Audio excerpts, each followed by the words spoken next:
Welcome to our first live stream of the Goal Line Stand podcast. It's been a long time coming. This is your host, Jackson Caudell. That is your co-host, Coby Reed. Coby, welcome to the 21st century. We have now discovered the technology that is live streaming. And, this isn't 2014 anymore. We're not just doing podcasts anymore. This is officially our first live stream. Appreciate all that are welcome in. We'd love it if you would subscribe to the YouTube channel, podcast, wherever you listen to your podcast. It'd be greatly appreciated. But we are live for our 2023 SEC preview. Coby, how you doing, man? Doing good, brother. It feels so good to do this. This is officially season 2, episode 1 of the Goal Line Stand podcast. We got through last season just strictly doing podcasts, but now we wanted to figure out how we can upgrade our game a little bit. We wanted to move to live streaming and dip our toes in the waters a little bit and see how that would go. Yeah, I know. Like we sound like some Neanderthals. Like it took us forever to just figure out that live streaming stuff, man. But like it's just like our normal podcast format, man. It's just we're talking college football. What is better than that? And SEC media days are going on right now. Like there's about 6 weeks left. You're getting that little sense in the air, as well as the 100-degree heat here in Northeast Georgia. So, I saw a clip of Nick Saban talking at SEC media days today. I was ready to run through a brick wall. I'm ready for the season to start. Yeah, you're ready for that Middle Tennessee State, those Blue Raiders to come into Tuscaloosa, right? It'll be a dog fight, man. But anyways, man, so as usual, not a lot of Georgia Tech news. As if any of y'all don't know, I cover Georgia Tech for Fan Nation's All Yellow Jackets. There's not a lot of Georgia Tech news going on right now. ACC media days are next week. LaMiles Brooks, Jordan Williams is going to be there. It's going to be just great. That's ACC is the Conference of Champions. We all know that here. We might be talking about the SEC, but we all know where the good football lies. So we're excited for that next week in Charlotte. I will be there. We'll be providing content. So be sure to check all that out at allyellowjackets.com. You ready to talk SEC football? Let's get straight to it. All right, man. So we're going to talk like our 5 big questions of the SEC. Now, obviously, Georgia is the defending, not only the SEC champ, they're the 2-time defending national champion. They haven't lost. Do you remember the last time they lost a regular season game and who it was to? If I had to guess, Alabama 2020. Close. They did lose Alabama 2020, but they also lost to Florida that year. Kyle Pitts, Kadarius Toney. That was the last time Georgia lost a regular season game. So good luck to all that are on this schedule. That's kind of where I want to start as far as 5 biggest questions go. As for me, it's just like, can Georgia three-peat? That's something we've never seen done before, at least in the modern era. I think Minnesota in the 30s or something like that was the last time a team three-peated. And, you take a glance at the schedule, and, like, my answer is they're like, spoiler alert, they're going to the college football playoff, whether you like it or not. Like, they're not going to lose in the regular season. So it's, they're going to be picked apart relentlessly. Just, you're familiar with it as an Alabama fan. Like, it's just when you get to that level, it's just every little thing, and it starts to get annoying. Like, they're going to pick this team apart, any little thing they do. Like, I'll just throw it over to you. Like, is there what's the biggest thing that might prevent a three-peat from the Bulldogs? Probably the pressure, to be honest with you, because if you sit there and look at their schedule, they have a cakewalk of a schedule. Granted, it is not their own fault. They did have Oklahoma scheduled for the regular season, but as we all know, Texas and Oklahoma are coming to the SEC next year, so they scheduling conflicts. They didn't want to do that. But the pressure, because you got to think of it. Look at how Nick Saban and Alabama are judged today. They're not judged compared to the rest of college football. They're judged compared to previous Alabama teams. So, like, whenever you sit there and think, oh, how good is this Alabama team? You're comparing them to those 2020 teams, the 2016, 2017 team, even that 2011 team, 2009. You judge them compared to that. This year, you got a really different-looking Georgia team. You don't have Stetson Bennett that seemed to be at Georgia forever. You don't have the Nolan Smith, Nakobe Dean, Jordan Davis, everybody's gone that got you those 2 national championships just about. Now you got a new face of the program. You got Carson Beck, who I'm guessing is going to be the starting quarterback, who everybody thinks is going to be starting quarterback. You got a new running game, no James Cook there, Zamir White, all of them, everybody's gone. So it's really a new-looking team, And if, as far as a three-peat, I think everything plays out. Roster-wise, they're the most talented in the country outside of maybe Alabama. But you look at the schedule, there's not a team they should lose to in the regular season. Maybe somebody would want to throw Tennessee in there. We'll probably get to that a little later in the show. But there's no reason they should lose. They should be well rested. I think injuries will be at a minimum for this team this year, God willing.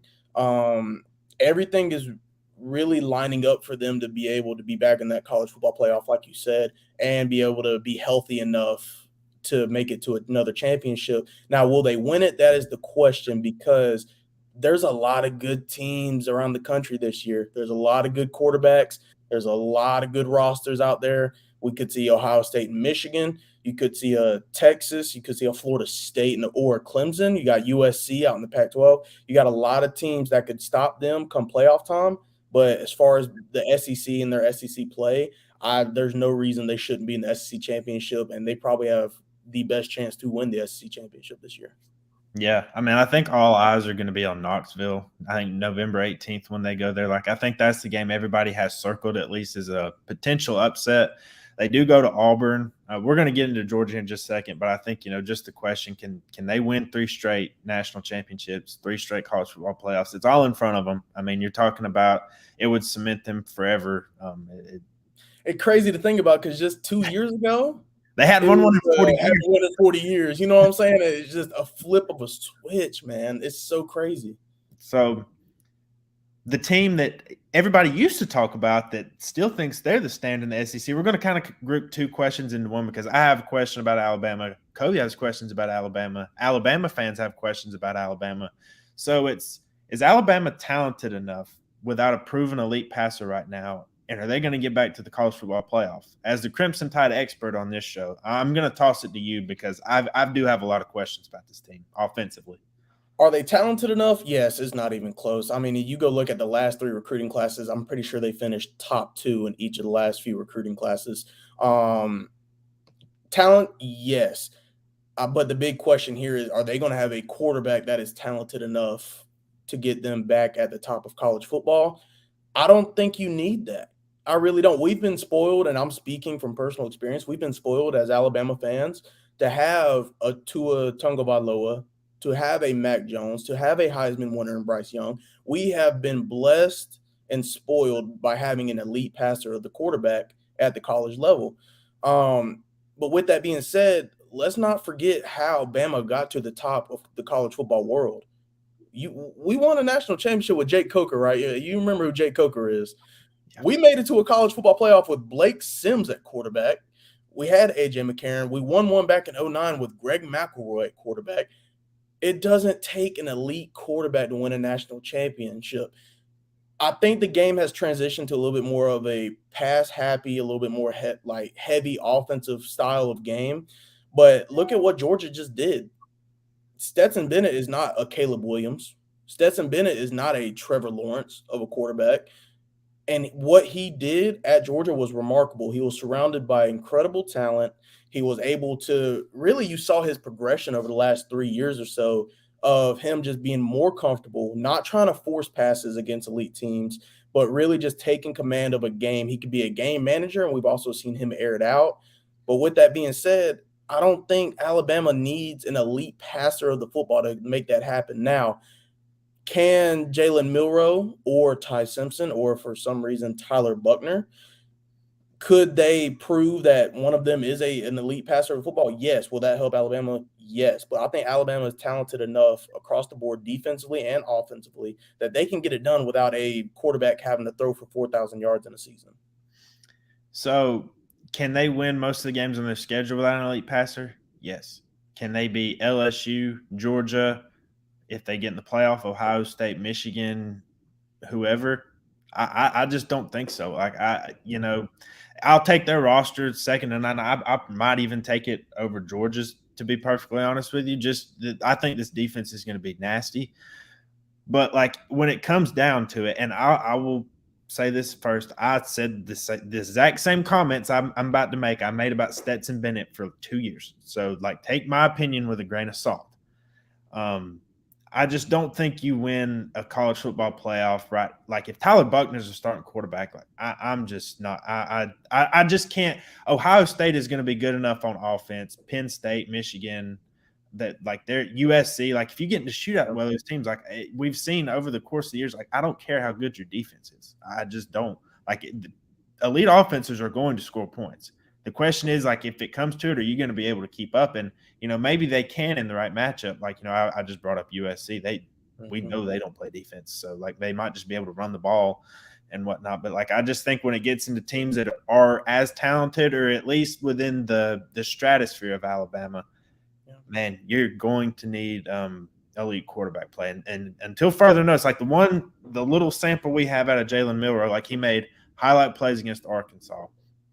He did enough to beat Texas A&M. I remember sitting there watching that game. I don't think you've ever been more relieved of a game after you called me after that game, just of a win. It was just like, in spite of everything that happened. It was anxiety inducing, to say the least, like that. It was nerve wracking. Yeah, it was just, it was insane. It was, and I just don't think, if you face elite opponents, you're going to be able to win like that. I could be proven wrong. Like, for all I know, Ty Simpson is much better. Because here's the thing: we have to point out, and to be fair, it's Tommy Rees's first offseason putting in his offense. It was his first spring. Ty Simpson has not played much. I don't think at all. Correct? So there is a learning curve there, and you have to take spring football with a little bit of grain of salt. Like I know fans, when things look great in spring, they're rushing to advertise how good their team looks. When things don't go well, it's always, well, it's just a spring. Who cares? We've got this. So excuses are always going to be abound. But, man, I just don't – until noted otherwise, I got a lot of questions about the quarterback position at Alabama.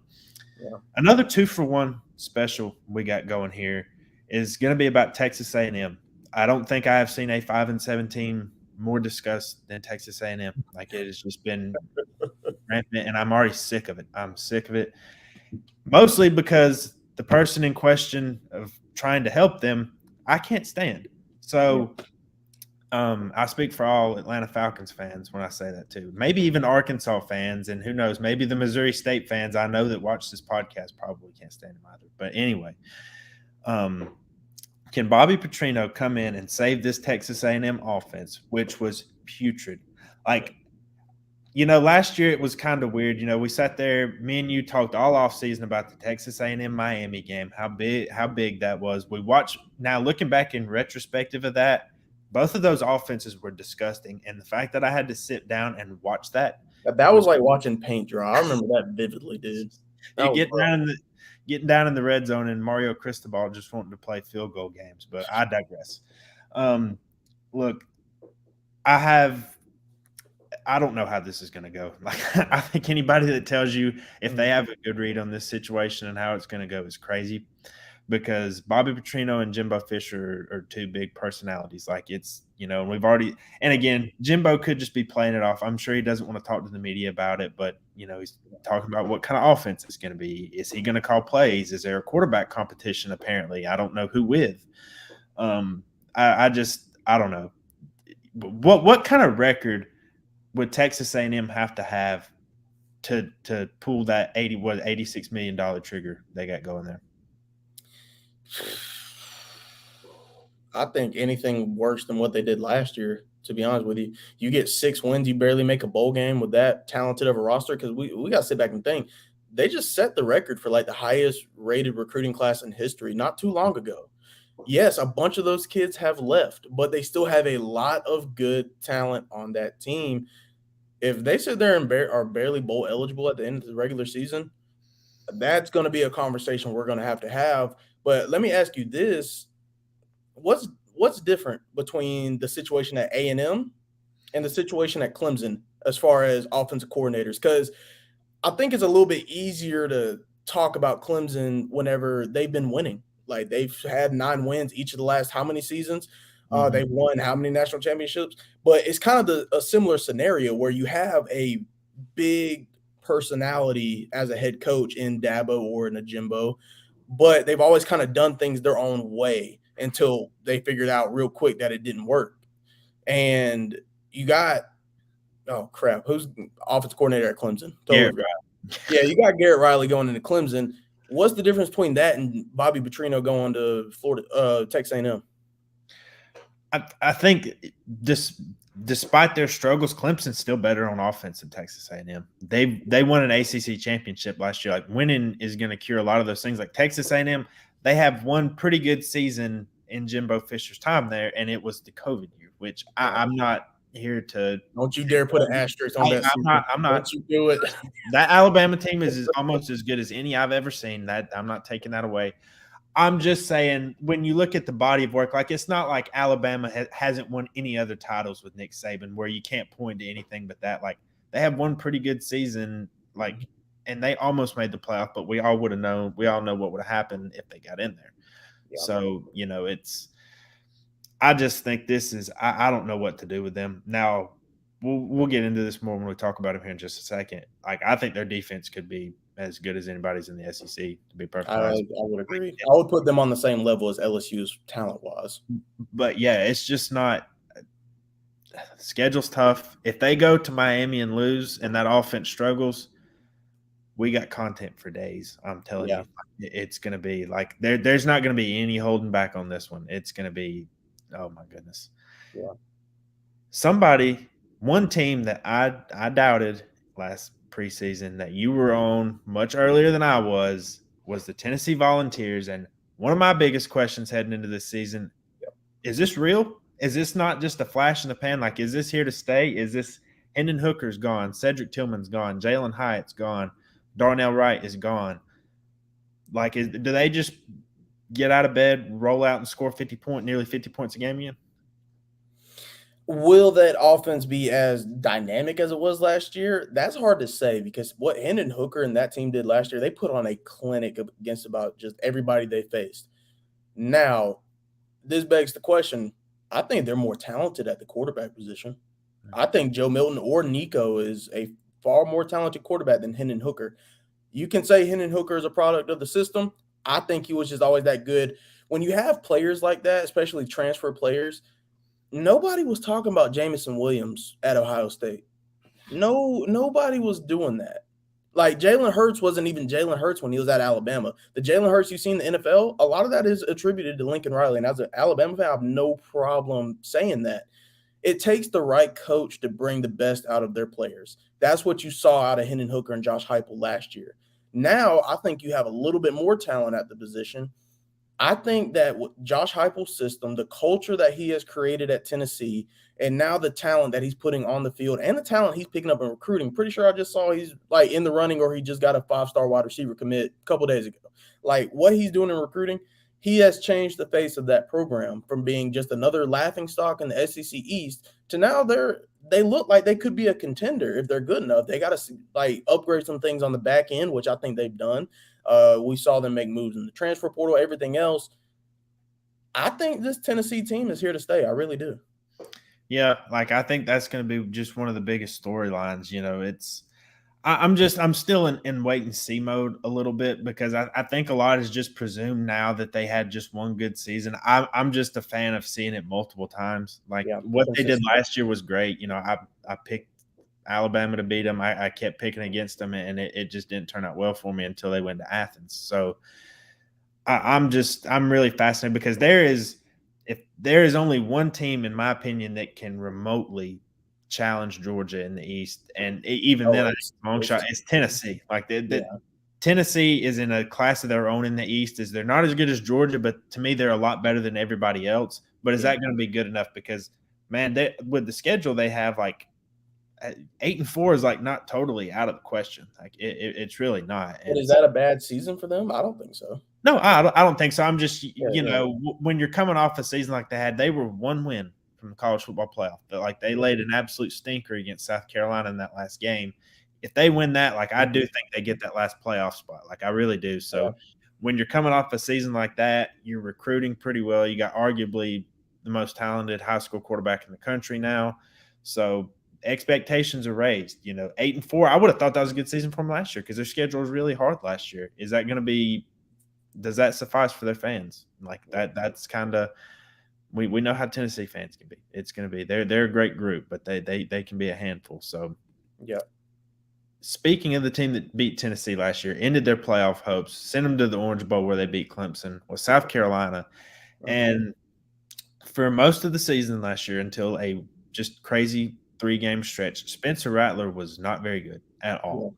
After transferring in from Oklahoma, you had all the hype, all this, that. Was not good at all for most of the year. And then he absolutely just went scorched earth. It turned into Patrick Mahomes mixed with Tom Brady, mixed with Peyton, like whatever. Like it was insane what he did the last few games, beating Tennessee, beating Clemson, and putting up a great showing against Notre Dame in that bowl game. Like he was pretty. They good. have all their starters. I'm confident they win that game. That's the thing is at South Carolina was missing so much, and like they almost pulled that game out. That was a fantastic game, by the way. Like that's worth a rewatch. But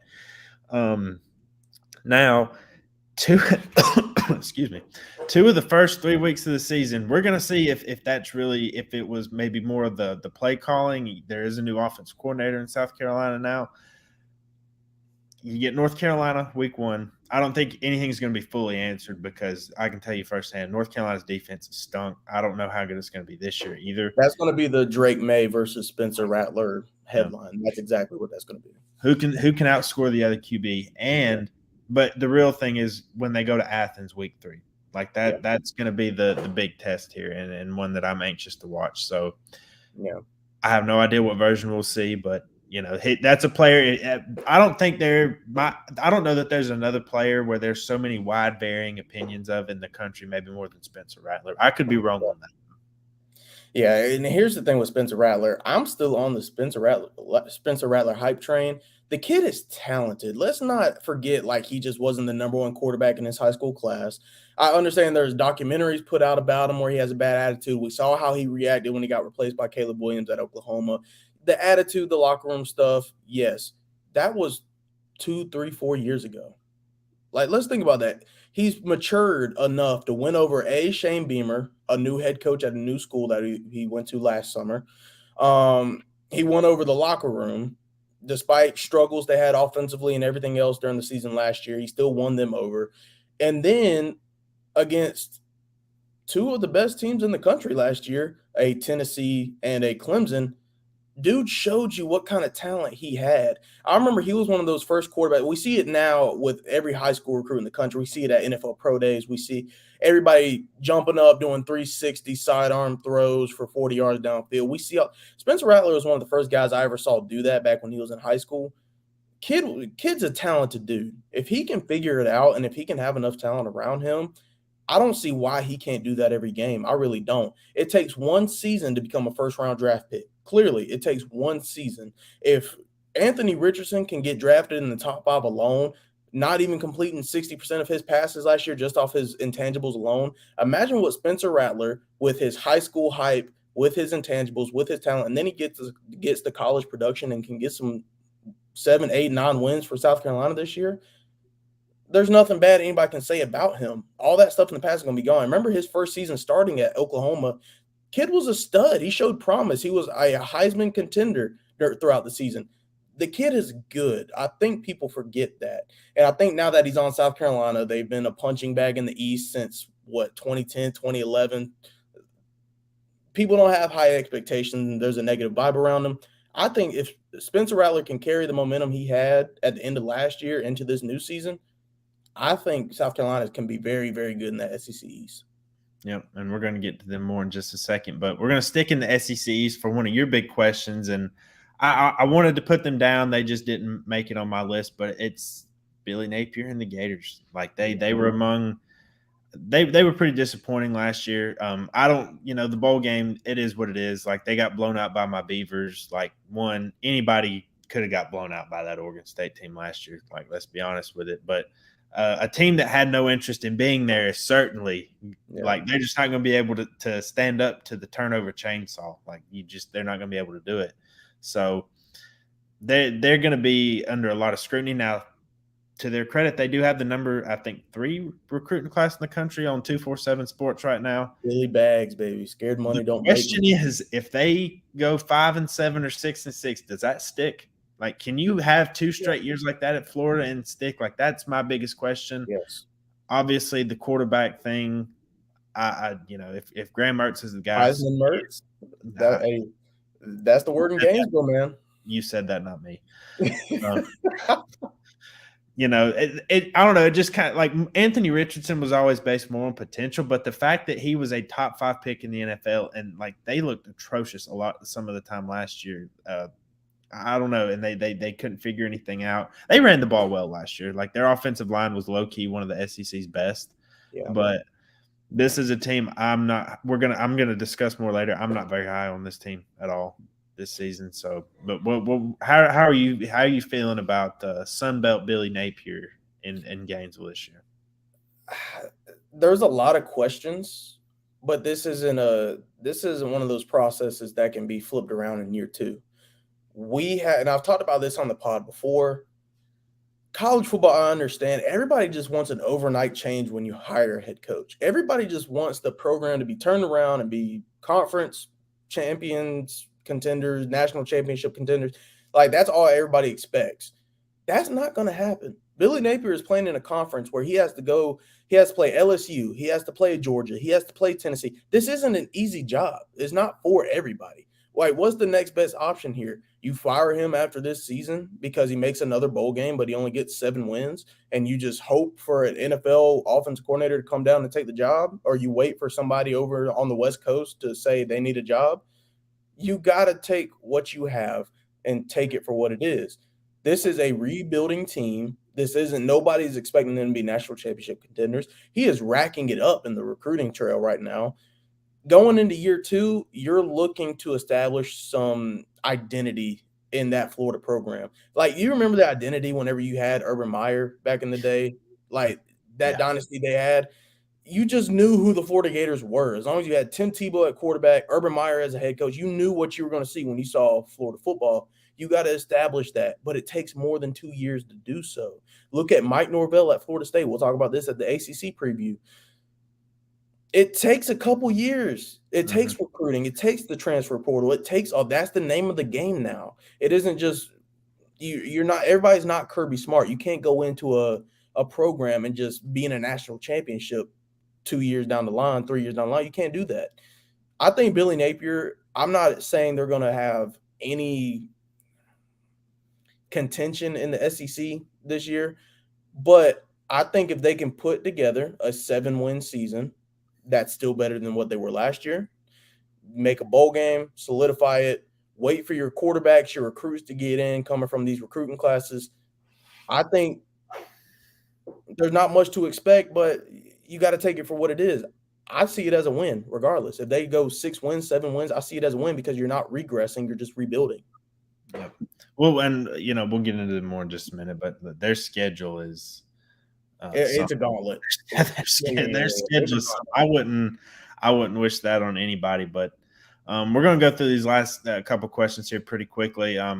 We can't talk about the SEC without mentioning Hugh Freeze a little bit. He's been here before. A controversial coach was arguably the most controversial team in the country. Like, who could have imagined this? Well, a funny story I can tell here is I remember when the whole Kevin Steele is trying to take the Auburn job. You remember that, when Gus Malzahn's final year, and it was kind of, after they fired Malzahn and before they hired Brian Harsin, I remember having a conversation with somebody said, I think it may have been you. What was it? It may have been you. And I said, Hugh Freeze, head coach, Auburn University, just has a ring to it. Like just, there's something about it that and then I kind of just put it away for a while. And then when the job come open again, I'm like, I think it's going to happen. And it did. And, look, there's a lot I could say about him, like off field stuff, whatever. On the field, the guy is a very good coach, especially on the offensive side of the ball. Look what he did at Liberty. Look what he did at Ole Miss. Look at his time as an offensive coordinator, when he was head coach at Arkansas State too. Like the guy knows how to scheme it up. He's beaten Alabama. The checklist for Auburn is he beat Alabama multiple times and brought in good recruiting classes, which unironically was kind of what Gus Malzahn did, but either way. So, like, I do think he'll be able to, yeah, he'll be able to schematically win games. But I do think, as we look a little closer at Auburn, again, Auburn always plays a tough schedule, and that's not going to change any different this year. But like they're a team, like their talent level may not be up there with the Bama, Georgia level, even Texas A&M. But like as far as scheme goes, like I wouldn't be surprised if they pull an upset or two just based on that. Yeah, I mean, I think they're in a better place regardless. There was nobody behind Kevin Steele, or not Kevin Steele. Who was their previous head coach? Brian Harsin. Brian Struggling. Harsin. Sorry, like, he's just so unforgettable. He's in Cancun living it up right now. I'd like nobody thinks about him, but he's in a way better position than Brian Harsin is. Like, he kind of has like a little bit of a vibe around him. Like, Auburn's trying to buy in here. Auburn's trying to find something they can hold on to. I think his offensive mind, his football IQ, I think Auburn can win some games. Like you said, they're not going to have the most talented roster in every game they play. They're not going to have a more talented roster than A&M, LSU, Georgia, Alabama. They're not going to have that.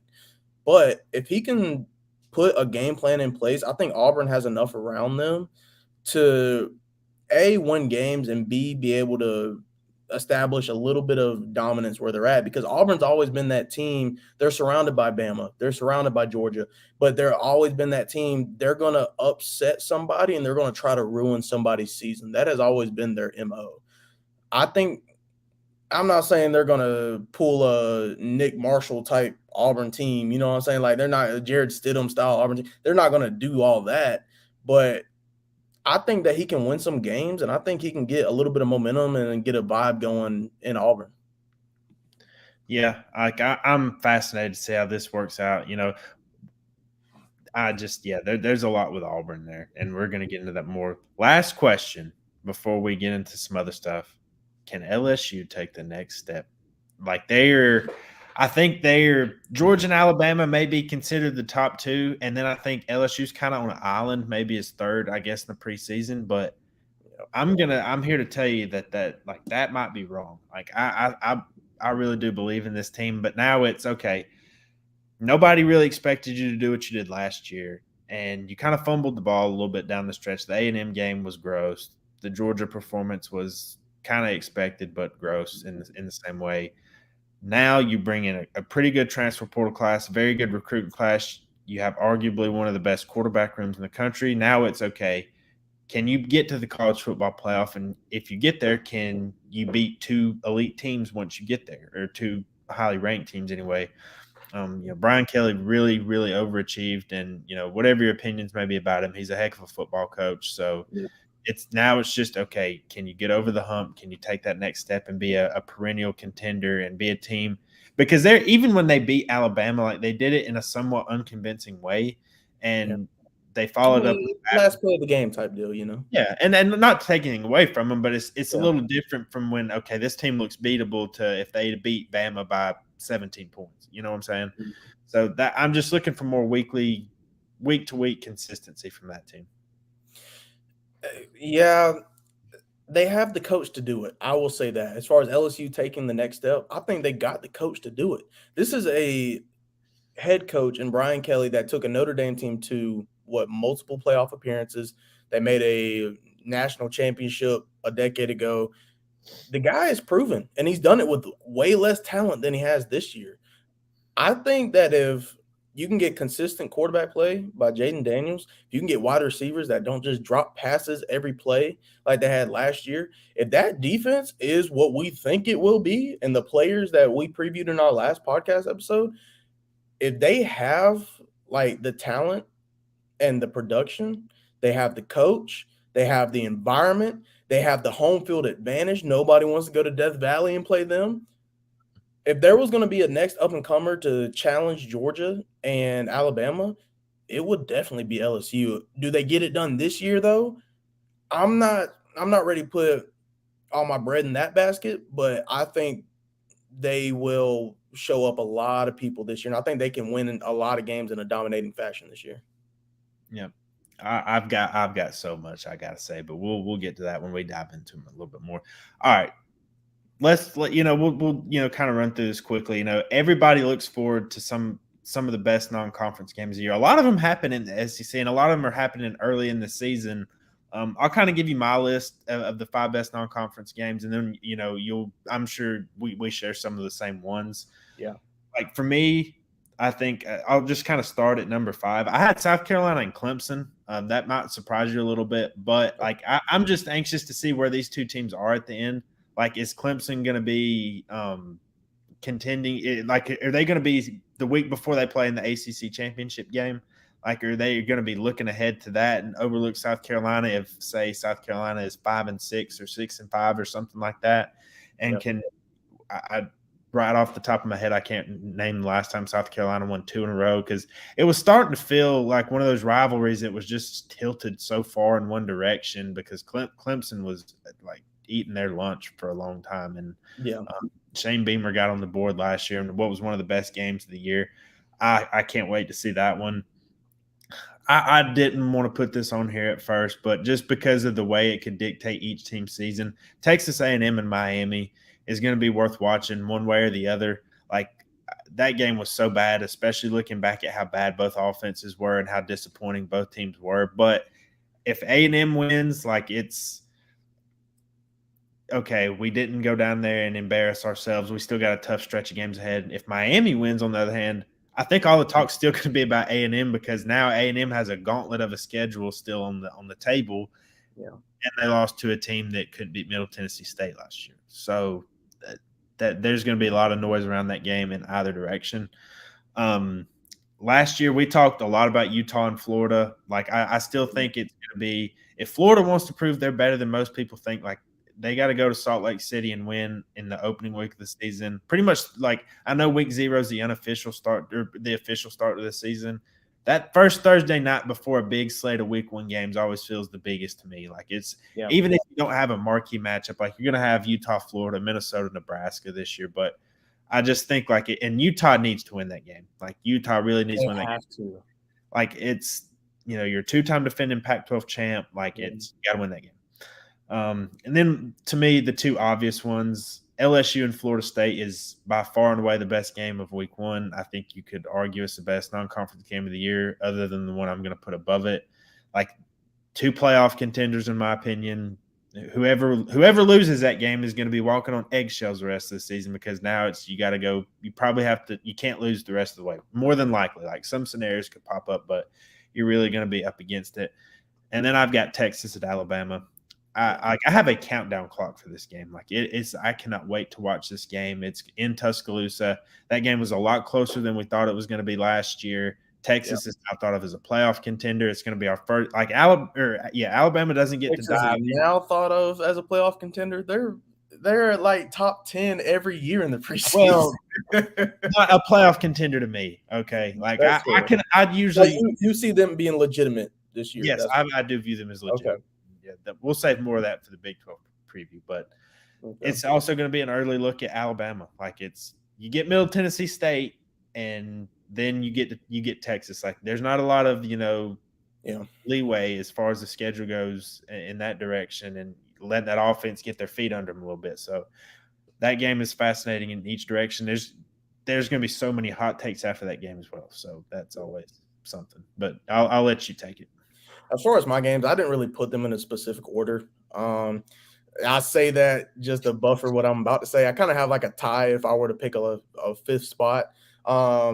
It is Texas A&M and Miami, just because I don't expect a lot from either of these teams this year. I think Miami should be good in the ACC. I think A&M should be good in the SEC this year. But I think them going to Miami, I think that should be a game everybody's going to have their eyes on. And it could be a proven game. Like, that could be a game where whichever team wins, that could be like their staple point in the season, setting them up for the rest of the season. And then just for me, just because I love football, Kansas State and Missouri. I just can't wait to see that game. But yeah, realistically moving forward, I got Florida and Utah. I think that's going to be a huge, huge, huge game to start out the season with. Imagine if Florida wins that game back-to-back against Utah. Now going to Utah, we just got done talking about what does Billy Napier and Florida look like in year 2. It starts with this game, and they won it last year whenever we thought that they wouldn't, But they also got to keep it going, because after they won, that was the highlight of Florida season last year. Like, that was there wasn't – other than I guess kind of keeping it close with Florida State, like there's not much else good you can say about Florida season other than they beat Utah. Yeah. And then moving on, I got South Carolina and Clemson probably in my top 3. I think that is going to be a phenomenal game. That's going to be one of those games where we're really going to see what Clemson looks like this year. I think because you got to think Clemson's going to go through Florida State. The rest of their schedule is not like you see a bunch of marquee matchups, but I think at the end of the season, you get a South Carolina and Clemson, and South Carolina coming in from beating them last year. I think that's going to be a huge game. Entering my top 2, I got LSU and Florida State. I mean, that's a no-brainer. Early in the season, their first game of the season. Why is it on a Sunday night? Couldn't tell you. But LSU and Florida State, these are 2 teams that are trying to take that leap. They're trying to get into the playoffs. They're trying to prove that they are a national contender. That's good. I can't wait for that. We've talked about this on end. That's probably going to be one of my favorite games in these first couple of weeks, but only behind my number 1 non-conference game of the year, Bama and Texas. It's in Tuscaloosa. I'm ready for it. Honestly, I'm ready. The Alabama fan in me is ready because we get to prove early on against a talented roster what we can do with the new quarterbacks, new offensive coordinators, new defense coordinator. We get to prove early on what we're about, and we get to see a little bit of adversity going on. But I'm also just me as a football fan. I want to see Texas make a jump. I want to see Texas look good. I want to see Sark have that team ready. They got the quarterback room, probably arguably the best quarterback room in the country. They got the wide receivers, A.D. Mitchell, Xavier Worthy, everybody coming in. I think the offensive line and the defensive line, they beefed up a lot. And I think defensively, they're going to play physical. I think that's going to be arguably one of the best games of the season. It's a conference game next year, too. Can't wait. We gotta introduce Texas to the SEC a little. I don't know if they play next year, but I'll say if it was next year, they probably do. If I had to guess, yeah. Like I haven't gotten into the 2024 Texas or Alabama schedules, other than I know Texas plays Georgia. But all right, I guess let's get to the conference games real quickly before we really dive into the SEC. I'll lead it off here. LSU Ole Miss I think is going to be great. It's a rivalry game. LSU just kind of they beat Ole Miss in a flurry last year. Like that game got sideways and just at the snap of your fingers. Like if there's a sneaky team in the SEC West, I do think it's Ole Miss. Like I wouldn't be surprised if they pull an upset over Alabama or LSU this year. I'm not saying they're going to, but I do think they got the talent to do so. And it's in Oxford. Like that's the big thing. You avoid the Death Valley. It's going to be a good game. And Alabama at Auburn, I got to put in there. Like it's the first Iron Bowl for Hugh Freeze. Like that. That's what intrigues me here is what does Auburn look like at the end of the year? And is Alabama playing for a playoff spot? Because when Auburn's been a good but not great team before. Remember in 2019, Tua was hurt for that game. And Auburn just won in a crazy fashion. I'm not saying that's going to happen again, but if Alabama's vying for a playoff spot or anything, and Auburn's better than we expect, like that could be a show. And you're going to hear it like ad nauseum that week. Like it's Hugh Freeze has beaten Alabama twice is going to be said so much that week, and now it's his first shot at Auburn. It's the Iron Bowl. Like say less about it. Yeah. Tennessee, Alabama, the rematch. Like I think everybody's looking forward to that. Like that was probably the best game of last year. I'd go to say like that Ohio State, Georgia, TCU, Michigan. Like Tennessee, Alabama's one. You might not, but I'll be rewatching for years to come. Like that might not. It was a fun game. The football in me loved that game. How much did it take for you to say that? A lot. We're not going to discuss that. Just trying to hey, it's our first live show. I'm just trying to be a little bit non-biased here, but there you go. Hey, I appreciate that. You got some integrity. Next up, like I'm gonna stay with Tennessee. Like I don't like that Tennessee Georgia game could be like just massive. Like it's the last SEC game of the season for Georgia. It's in Knoxville. That might be the most hostile environment in the country this year when Georgia goes there, especially like if Tennessee is like 10-1 or 9-1 or 10-0, whatever they are, like that's going to be just a massive game. Could decide the SEC East and who goes to Atlanta as well, and a potential playoff spot on the line, much like last year. Number one, to me, it's no contest. It's been the best game in the SEC probably for the past 10 to 15 years. It's one we always look forward to no matter what. It's LSU and Alabama. Like I have, I think of LSU Alabama rivalries how people growing up maybe thought of Miami Florida State. It's always top matchups back in the 80s, 90s, early 2000s. That's LSU Alabama is my Miami Florida State. I always look forward to it. The amount of NFL talent on the field all the time is insane. Like it just is. It's going to be. I'm pretty sure it's going to be in prime time this year. Like I can't wait for that one. Yeah, I agree with you. We got a lot of the same games. I think I might have a few that you didn't mention. I guess at my fifth spot, if I'm ranking them, I do have the Tennessee-Alabama game. Alabama's going to be out for blood. We all know it. They got a chip on their shoulder this year. But with that being said, after Alabama beat Tennessee for so long, like it kind of adds a little bit of spark to that rivalry again. Because I would go as far as saying there's plenty of Alabama people that would go as far to say we hate Tennessee more than everybody. Like that's just the rivalry. That's just the game. Like we just don't like Tennessee. And I can't wait to see that rematch. I can't wait to see what Alabama does and how they respond. Moving forward, I got Texas A&M and LSU. I really want to see that rematch because LSU has to close the deal. But with that being said, if A&M's roster plays how they're supposed to, A&M could very well win that game again. And then we got A&M versus Tennessee. I think that's going to be a great game in October.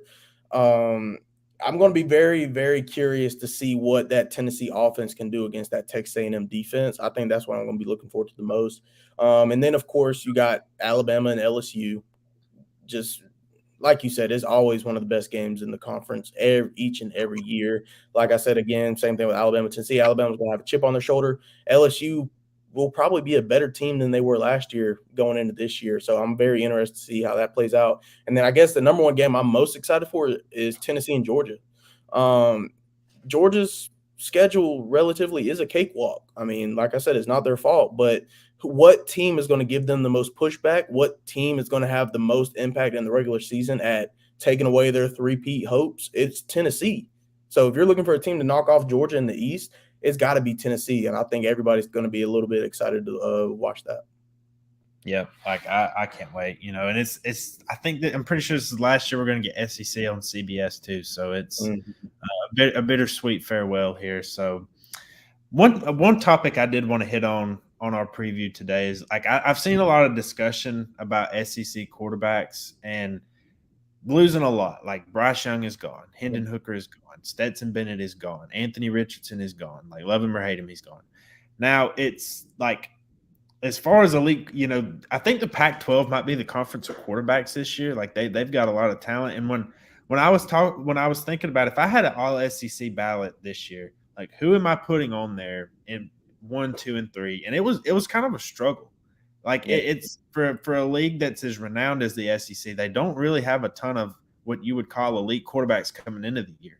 Now that could change. Like Carson Beck could be just as good, if not better, than Stetson Bennett.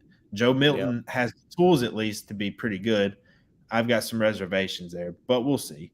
Devin Leary is coming into Kentucky. Like me and you both hated NC State's offense, even when we thought Leary was going to be and that team was going to be good.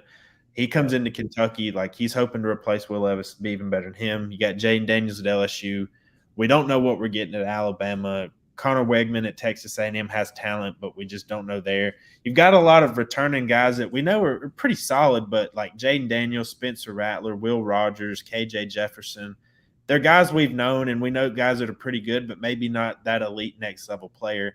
I didn't know if you really had any thoughts on this, and if this, what does it say about the SEC or heading into the season? What are your expectations?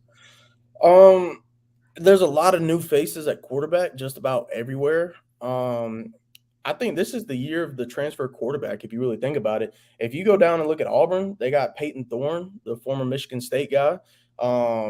They still got Robbie Ashford at Ole Miss. Lincoln Riley's just racking up transfer QBs just because, that's Lincoln Riley. Or not Lane Kiffin, just because he wants to. You got Jackson Dart, you got Spencer Sanders, and you got Will Howard. At Kentucky, we get to see my boy Devin Leary from NC State.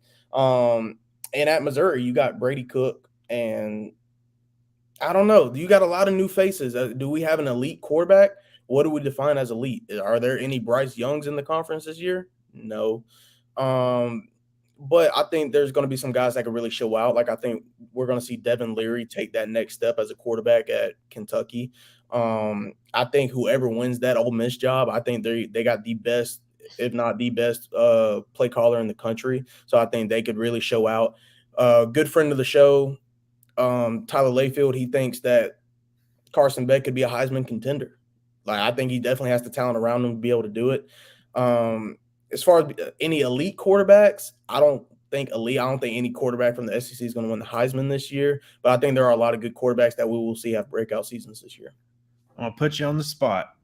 If you were filling out your 3 all SEC ballots, first, second, third team, who would be your 3 picks at quarterback? If it were me, I would vote Jaden Daniels first team, followed by KJ Jefferson and Will Rogers. Now, that last spot was kind of – do I expect that to be what I would do at the end of the season? I don't know. But at the beginning of the season, I just can't put Carson Beck on there just because I think he's going to be good. Like, you got to at least show me that you're going to be good. Joe Milton, I can't put on there just yet. And, like, I thought about Spencer Rattler. I thought about Devin Leary. I also do kind of want to see Devin Leary at Kentucky first. So we'll see what happens. If I had to fill out my 3, number 1, I think is Jaden Daniels. He's the most proven right now, and he's a dual threat dynamic QB. He's going to get touchdowns through the air and on his feet. At number 2, let me think. Like, I want to say Jalen Milroe or Ty Simpson, but I can't do that. At number 2, I probably would go Spencer Rattler.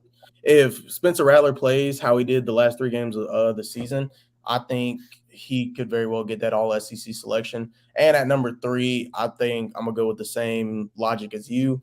Give me KJ Jefferson.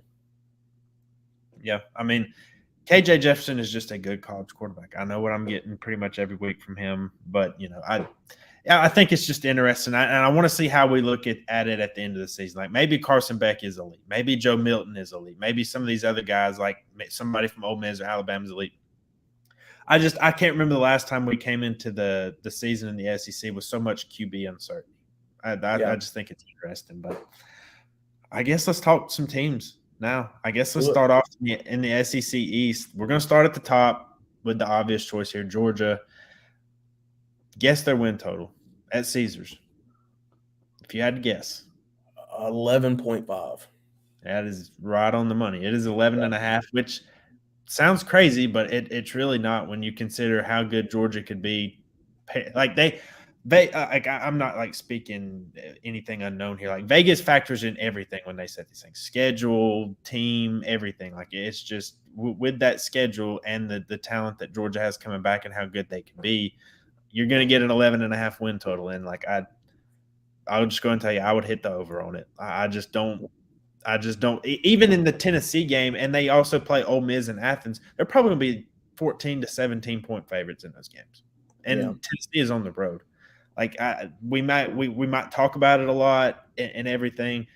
I still view Georgia as a significant favorite over Tennessee. And look, I do have questions about the quarterback. I do have questions about Mike Bobo's offensive coordinator.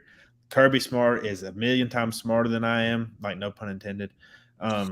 He will know more about football than I will ever know. I just think it was just with Georgia at their height of their powers now, replacing one of the best, if not the best, offensive coordinator in college football. Yeah.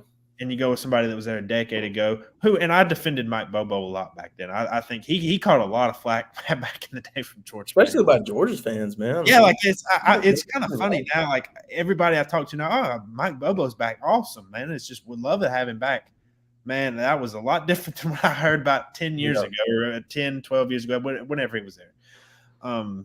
Like I do think when it comes to when they get in the playoff and if they have to face an elite level team that can play with them.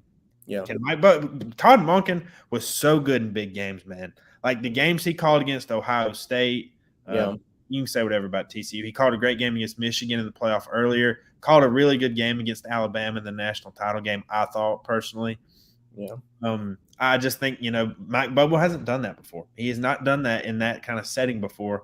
Can he do it? Absolutely. But he hasn't done it yet. So if you're going to nitpick, that's my nitpick. But running back, I don't think they have an elite one. They've got a lot of really good ones, though. I think they have the second or third best wide receiving core in the SEC. Dominic Lovett from Missouri is going to be really good. Huge pickup. Adam Conkey is a good player. Yeah. They have the best tight end in college football in Brock Bowers. I do think losing Darnell Washington is nothing to sneeze at because he was basically an offensive tackle that also run like a 4.5 40. Like he did so much in that running game. Like you can see him just blocking down on ends, setting that edge. Like it's just he was really important to that team. They don't really have somebody like that, so I'm just kind of interested to see how they do to try to fill that gap. I think they're going to have the best offensive line in the SEC. I think they're going to have the best defensive line in the SEC. I think they're going to have the best secondary in the entire country. I could go on and on. This team is going to be really, really good. I think the one question I'll have on their defense, and I had it a lot last year, and it didn't seem to matter because they get pressure in different ways.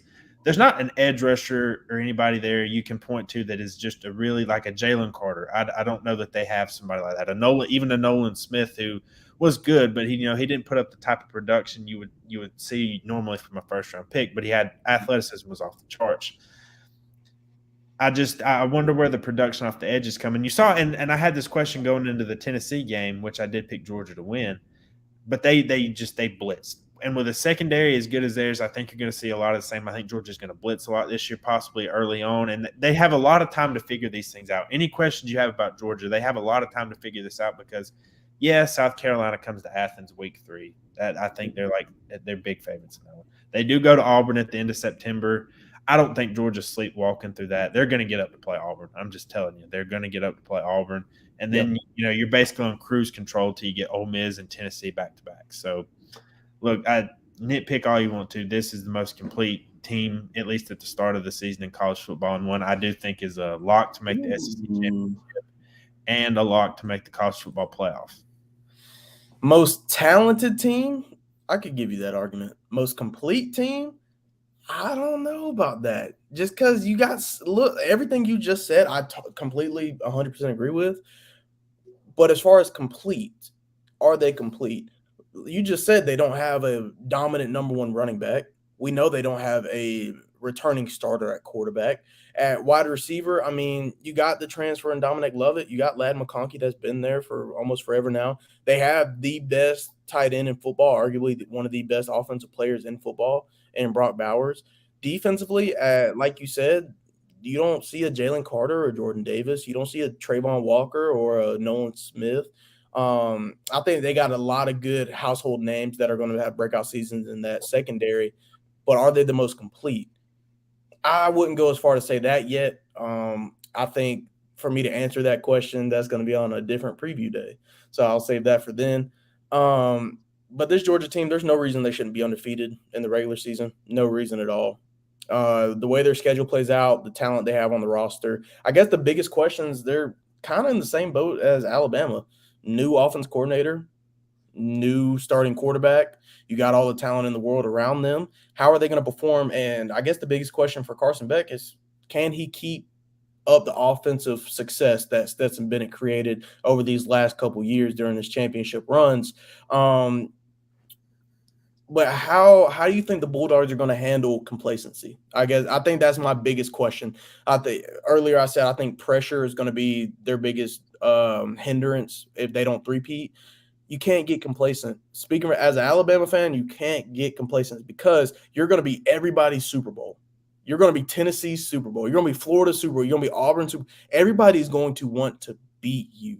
Like, Kirby did a good job of galvanizing the troops, bringing everybody in, saying, hey, we need to be the hunters. We need to go hunt down Alabama. We need to go hunt down Ohio State. We need to go hunt down the Clemson. It's like, he has turned that team into, we got to chase this national championship. They got 2 of them. Now, can they prove that even with coaching turnover, with starting quarterback turnover, all these 15, 14, 16 first-round draft picks leaving each and every year, can they not get complacent? And I think with this schedule, it's going to be hard for them not to be complacent because you ask any Georgia fan last year, they played down to the level of their competition a lot during the season. Like, they were in a dogfight with Missouri for whatever reason last year. I remember that very vividly. There was no question that Georgia was the better team. You never really even thought that they were going to lose games. but they played down. They weren't as efficient. They weren't as physical. They weren't as fast. Can they avoid complacency this year? And I think that's going to be their biggest question. And then who's going to step up on defense? We saw that generational defense they had in 2021. You saw what they did last year, still carrying that mentality that they're going to have the best, most physical defense possible. Who's going to step up? Who's going to be that household name? Who's going to be their Nolan Smith? Who's going to be their Jalen Carter? We're going to have that answered very soon, I hope. But even if they don't have somebody step up and just be that number one guy, they got such a deep rotation in that front seven and even in that secondary now. I think their defense, they can rotate a lot of guys. You're not going to see a lot of guys that have a bunch of production. You're not going to see a guy have 13, 14, 15 sacks on their team. You're not going to see that. They got guys that they can just roll in and out of that defense, and they're just going to be just as physical and just as dominant. I think Georgia goes undefeated this year in the regular season. What they do in the SEC championship, I think that's going to be a big, big question, because if you got an LSU or an Alabama rolling back in there, I think Alabama can be a better team than they were last year as a collective. I think LSU is going to be a way better team than they were last year, and that's scary because they beat Bama. They made it to the SEC championship in year one of Brian Kelly. I think if Georgia can keep everybody healthy, and if Carson Beck is what a lot of Georgia fans think he will be, I think the sky's the limit for this Georgia team. I really do think they have the best chance we've ever seen at a team going for 3 straight national championships. So I can put you down for an over on the 11.5. I put me down for the over. We got 2 overs. All right. I guess let's go to Tennessee. They finished runner-up last year. Did have a bit of a disappointing end of the season. Like there was I was stunned at that South Carolina game. I was just absolutely stunned. I remember me and you talking back and forth about it, but it was I'm pretty sure I called you, and I was just in an uproar. Like it was the most wild. Me and him text all day during games. I am out there covering Georgia Tech, but me and him are, when I'm checking scores and stuff, if we have to call each other, like something is going on. Like that, yep. I'm telling you, we'll keep up with how many moments we call each other this year, but it's all we save that for the biggest moments, because it's just you got to talk about it. But that was one of them, and they come in with an over/under of 9.5 this year. You take a look at the schedule. Open up with Virginia in Nashville, which is interesting, I guess. Yeah. Austin Peay at Florida. UTSA, that's kind of interesting. Like, I don't think UTSA is going to win that game in Knoxville, but I think UTSA is really good. Yeah. South Carolina to round out the month, get a bye week. And then, to me, the defining stretch for them, the Georgia game obviously is there at the end. Texas A&M at home, at Alabama, at Kentucky. The fact that you have to go to Lexington right after you go to Tuscaloosa and you've played A&M, that's tricky. Like, that's Mark Stoops always has his teams ready to go, and their offense could be a lot better this year. So that's a tricky spot. You do get UConn at home. Like, they'll win that. At Missouri, that's a look-ahead spot because it does come the week before Georgia. So you do have to wonder if, are they going to get complacent in that game? A little bit like South Carolina, they're going to be looking too far ahead. And then they end the season with Vanderbilt. Man, I remember after the South Carolina game, there was a lot of, with Hendon Hooker injured and everything, and Vanderbilt can score points. Could they beat Tennessee? And I think Tennessee put nearly 60 points up on them. Like, it was pretty ugly. Yeah. The schedule, I think, is manageable. It's not easy, but there's some tough stretches in there. But, I think Virginia is going to be the worst team in the ACC. Tennessee is a 28-point favorite in that game. Look, I think it just comes down to how good is Joe Milton. When we last saw Joe Milton, he got benched for Hendon Hooker. He was not very good after he transferred from Michigan. He wasn't good at Michigan, which is why he transferred to Tennessee. You lose Tillman and Hyde on the offense, Darnell Wright on the offensive line. I will say, though, like, if people he has the best name in college football, but Squirrel White is going to be really, really good this year. Like, hold on. Best name? You got a guy named Kool-Aid, brother. Come on now. Kool-Aid or Squirrel. Like, and they both play in the SEC. Like, to me, I give it to the guy named Squirrel. Isn't there a guy named General Booty out there playing in Oklahoma or something? Yeah, but he doesn't play. So, like, I can't really say it's him. Like, he doesn't even play. Like, that's a great name. I'm sure he's making NIL money off that. But, like, that's but Squirrel White to me is the best. Brew McCoy, I think, is getting a little overrated. Like, he had some good moments last year, but I think people are acting like he's going to come in and put up 1,300 yards and 15 touchdowns or something. Let's pump the brakes on that a little bit. The pass defense, literally, I don't think can get any worse. The pass defense was absolutely horrible last year. They were pretty good at stopping the run. I do think some of that is, though, teams just pass so much on them. I just don't think that teams ran the ball a lot on Tennessee. But not that they were bad, though. Like that, I give them credit where credit's due. In the 2 years they played under Josh Heupel, the defense has been pretty bad. I'm really anxious to see this team. I could see them being almost as good as they were last year if some certain things go right. But if they regress just a little bit on offense and the defense is just kind of stuck in that same where they were, I mean, 8-4, 7-5 is not out of the question. Like, Georgia, Alabama, A&M is a losable game. I think at Kentucky and, that Missouri game is kind of in a tricky spot. Like, Tennessee, to me, still has something to prove, but I do think they're clearly the second best team in the East. Yeah. I think with Tennessee, the biggest thing is, I was sitting here looking at my notes, is Joe Milton the guy? Yes, I think so. But here's the thing. If it's not Joe Milton, I think they're not hurting at quarterback with Nico. I personally thought Nico was going to walk right in and start anyways. But Joe Milton, he's not the same Joe Milton you saw at Michigan. Kid's got a cannon for an arm. You saw that in the bowl game last year. I think, yeah, you're losing Hyatt. Yeah, you're losing Tillman. But I think they have guys, and I do think Brew McCoy is one of those guys that can step up and be wide receiver one. That's probably their biggest question offensively. Who's going to be that guy? Who's going to be the guy that they can send on a post 1,000 times a game against Alabama and take it 80 yards to the crib? Who's going to be that guy? Brew McCoy has a good chance. I think they got a good stable of receivers to be able to do that. I think the biggest question I have for Tennessee is how do you buff up that secondary? And I think they did that through the portal and recruiting. Like you said, it couldn't have gotten much worse than what they did last year. They couldn't stop anything through the air last year. It was really bad.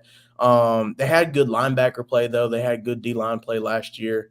I think this Tennessee team, if I'm being realistic, I think they can get 9 wins this year. I really do. I think they're going to have losses to Georgia, and I think they're going to have losses to Alabama. They could lose to A&M. I'm trying to give them a little leeway. I want to say I think they're talented enough to be a 10-win team. I really do, but I want to give them a little bit of leeway. I think 9 wins is a good season for them. I think they really need to go and show that they can dominate the rest of the SEC East the way we've seen Georgia do it these recent years. They got to go and beat South Carolina. They got to beat Florida, Kentucky, and everybody. They got to beat them all convincingly, and I think that's the next step for Josh Heupel. They got to show, especially with these new teams coming into the SEC and Texas and Oklahoma next year, Tennessee's got to show like they can be what LSU is in the West. They can be that guy that can push for that number 1 spot in that division, at least for this year because they're taking away divisions. But I think Tennessee is able to do that. But this year, I think if you can get 9 wins for Tennessee, I think that's good for them. Over under 9.5. Taking the 9. I gotta go the under. All right, yep. Give me the under. I think they have 2 certified losses in Bama and Georgia this year. Mm-hmm. I can't guarantee they win the rest. That's the thing. If they lose those 2 games, you have to tell me they win every other game on the schedule. Yeah, and I'm not ready. I'm not ready to do that. Like, I don't think it's crazy that they do that, especially if Texas A&M sucks again. Kentucky Kentucky will be challenging either way because I don't ever see Kentucky really bottoming out and just being terrible under Mark Stoops. Maybe they're not very good, but like they'll still be tough on the road. Missouri is tricky, like I said. I would take the under, but I'm a little shaky about it. Let's go to Columbia, South Carolina, a team that I think if everything hit perfectly, I don't think it's crazy. They're second in the SEC East. I could also see them finishing like 6th too. Like it's carrying the momentum over from the end of last year. They have a new offensive coordinator. They had a pretty good recruiting class. Like they got one of the most freakish athletes we've seen in Nicholas Harbor. Like he could play receiver, could play edge rusher. Like that was a massive, massive win. When it looked like Oregon had all the momentum, Shane Beamer coming in there and pulling him out of there like that. That was fantastic. And I doubted Shane Beamer, and look, he obviously hasn't won SEC East titles or gone to the playoff or anything, but he's been a much better hire than I anticipated. He's recruiting well. South Carolina is a really, really tough place to win, so give him a lot of kudos there. But Okay, I'll hit the good news first. Like, I think Antoine Wells, I in our top 10 receivers podcast, we did about a couple weeks ago or a few weeks ago. I listed him as one of the 10 best receivers in the country. I maintain that. Like, I think he's just that good. Everything else in this offense, I have serious questions about. This offensive line scares me to death. The running back position scares me. And if it mix that in with if Spencer Rattler is mediocre to bad again, like he was for much of last year, that this offense could really, really struggle. I like they're replacing some key pieces on defense. Jordan Birch, leaving. I know he never really truly lived up to the 5-star billing. Coming out of high school, but yeah, he was a good player. They've lost some guys in the secondary. Like if you just go based off the vibes of late last season, like South Carolina's a team you can get excited for. But then, man, like, you want me to read the schedule? Do it. North Carolina, neutral site to start the season. That's not easy. Furman, that's a win. At Georgia, okay. Mississippi State, in Columbia, at Tennessee. That's just September. And then they get a bye week. Florida, at Missouri, at Texas A&M, Jacksonville State, Vanderbilt, Kentucky, Clemson. Like, the good thing is they don't play a road game in November. Yeah. But, like, that's rough. The over-under is set at 6.5. Give me the under on that one. I could see them outperforming it if some of these offensive questions get answered, because, again, they could easily start off with a win against North Carolina. I'm anxious to see how that goes, but I still just have a lot of questions about this roster right now. Yeah, I agree with you. Like, while you're naming off their schedule, I was just sitting there and counting the wins I think that they could get. I'm a little bit more optimistic about South Carolina, though. I like them for the over. I think they can get 7 wins. And I think that really starts with how they played North Carolina to start the season. If they can win that, I'm pretty confident that they can at least get 7 wins. They're not going to beat Clemson again, I don't think. They're not going to beat Georgia. I don't think they beat Tennessee. I'm trying to think. Do they beat Mississippi State? I don't know, and that's like outside of hard. Furman, that's like maybe your most winnable. I don't know, maybe like Vanderbilt. Maybe I don't think they beat Kentucky necessarily. Like, it's just a lot of question marks. Like, I counted 3 wins that I feel comfortable in Furman, Jacksonville State, and Vanderbilt. So the bottom of their schedule, basically. Yeah, like that's 3 I feel confident in, and then like I think they beat Mississippi State, but I can't guarantee you that. Do they beat Florida this year? I don't know. Like, remember, Florida, before they played Tennessee, they got absolutely throttled by Florida. Like, that's what made the Tennessee game just that more shocking, is like South Carolina got just skull drugged by an okay Florida team. Yeah. The game is in Columbia, so, like, there you go. I got a lot of hope. We're talking really negative about South Carolina, but I do have a lot of hope. I'm a Beamer boy. I love Shane Beamer. I love everything about him. I love the culture that he's created in Columbia. All the momentum, man. Like, every time I hear South Carolina, all I can think about is those last 3 games I saw them play. Maybe that's just recency bias. But if we can get a good version of Spencer Rattler this year, like you said, the offensive line is not going to be that good. I'm not sure they're going to have a running game at all. But I think they have Antoine Wells, a top 10 receiver in the country. I think when you have Spencer Rattler, I think they can win some games. I don't think they're going to win a lot of games that they're not supposed to win. But I think they can pull out at least 7 wins if Spencer Rattler can be who he needs to be, and if they can really start the season well against North Carolina. But like we were talking about Florida a little earlier, this is a team that they're going to have to build up through recruiting and through the transfer portal. We're not expecting them to turn around and be an 8, 9, 10-win team this year. But I think they can get 7. If they can get 7, I'd see that as an improvement. Yeah, we'll see. I mean, we'll see. Like we said earlier in the pod, Georgia's the heavy favorite. Tennessee is the heavy favorite to be second. To me, 3 through 6 right here it's up in the air.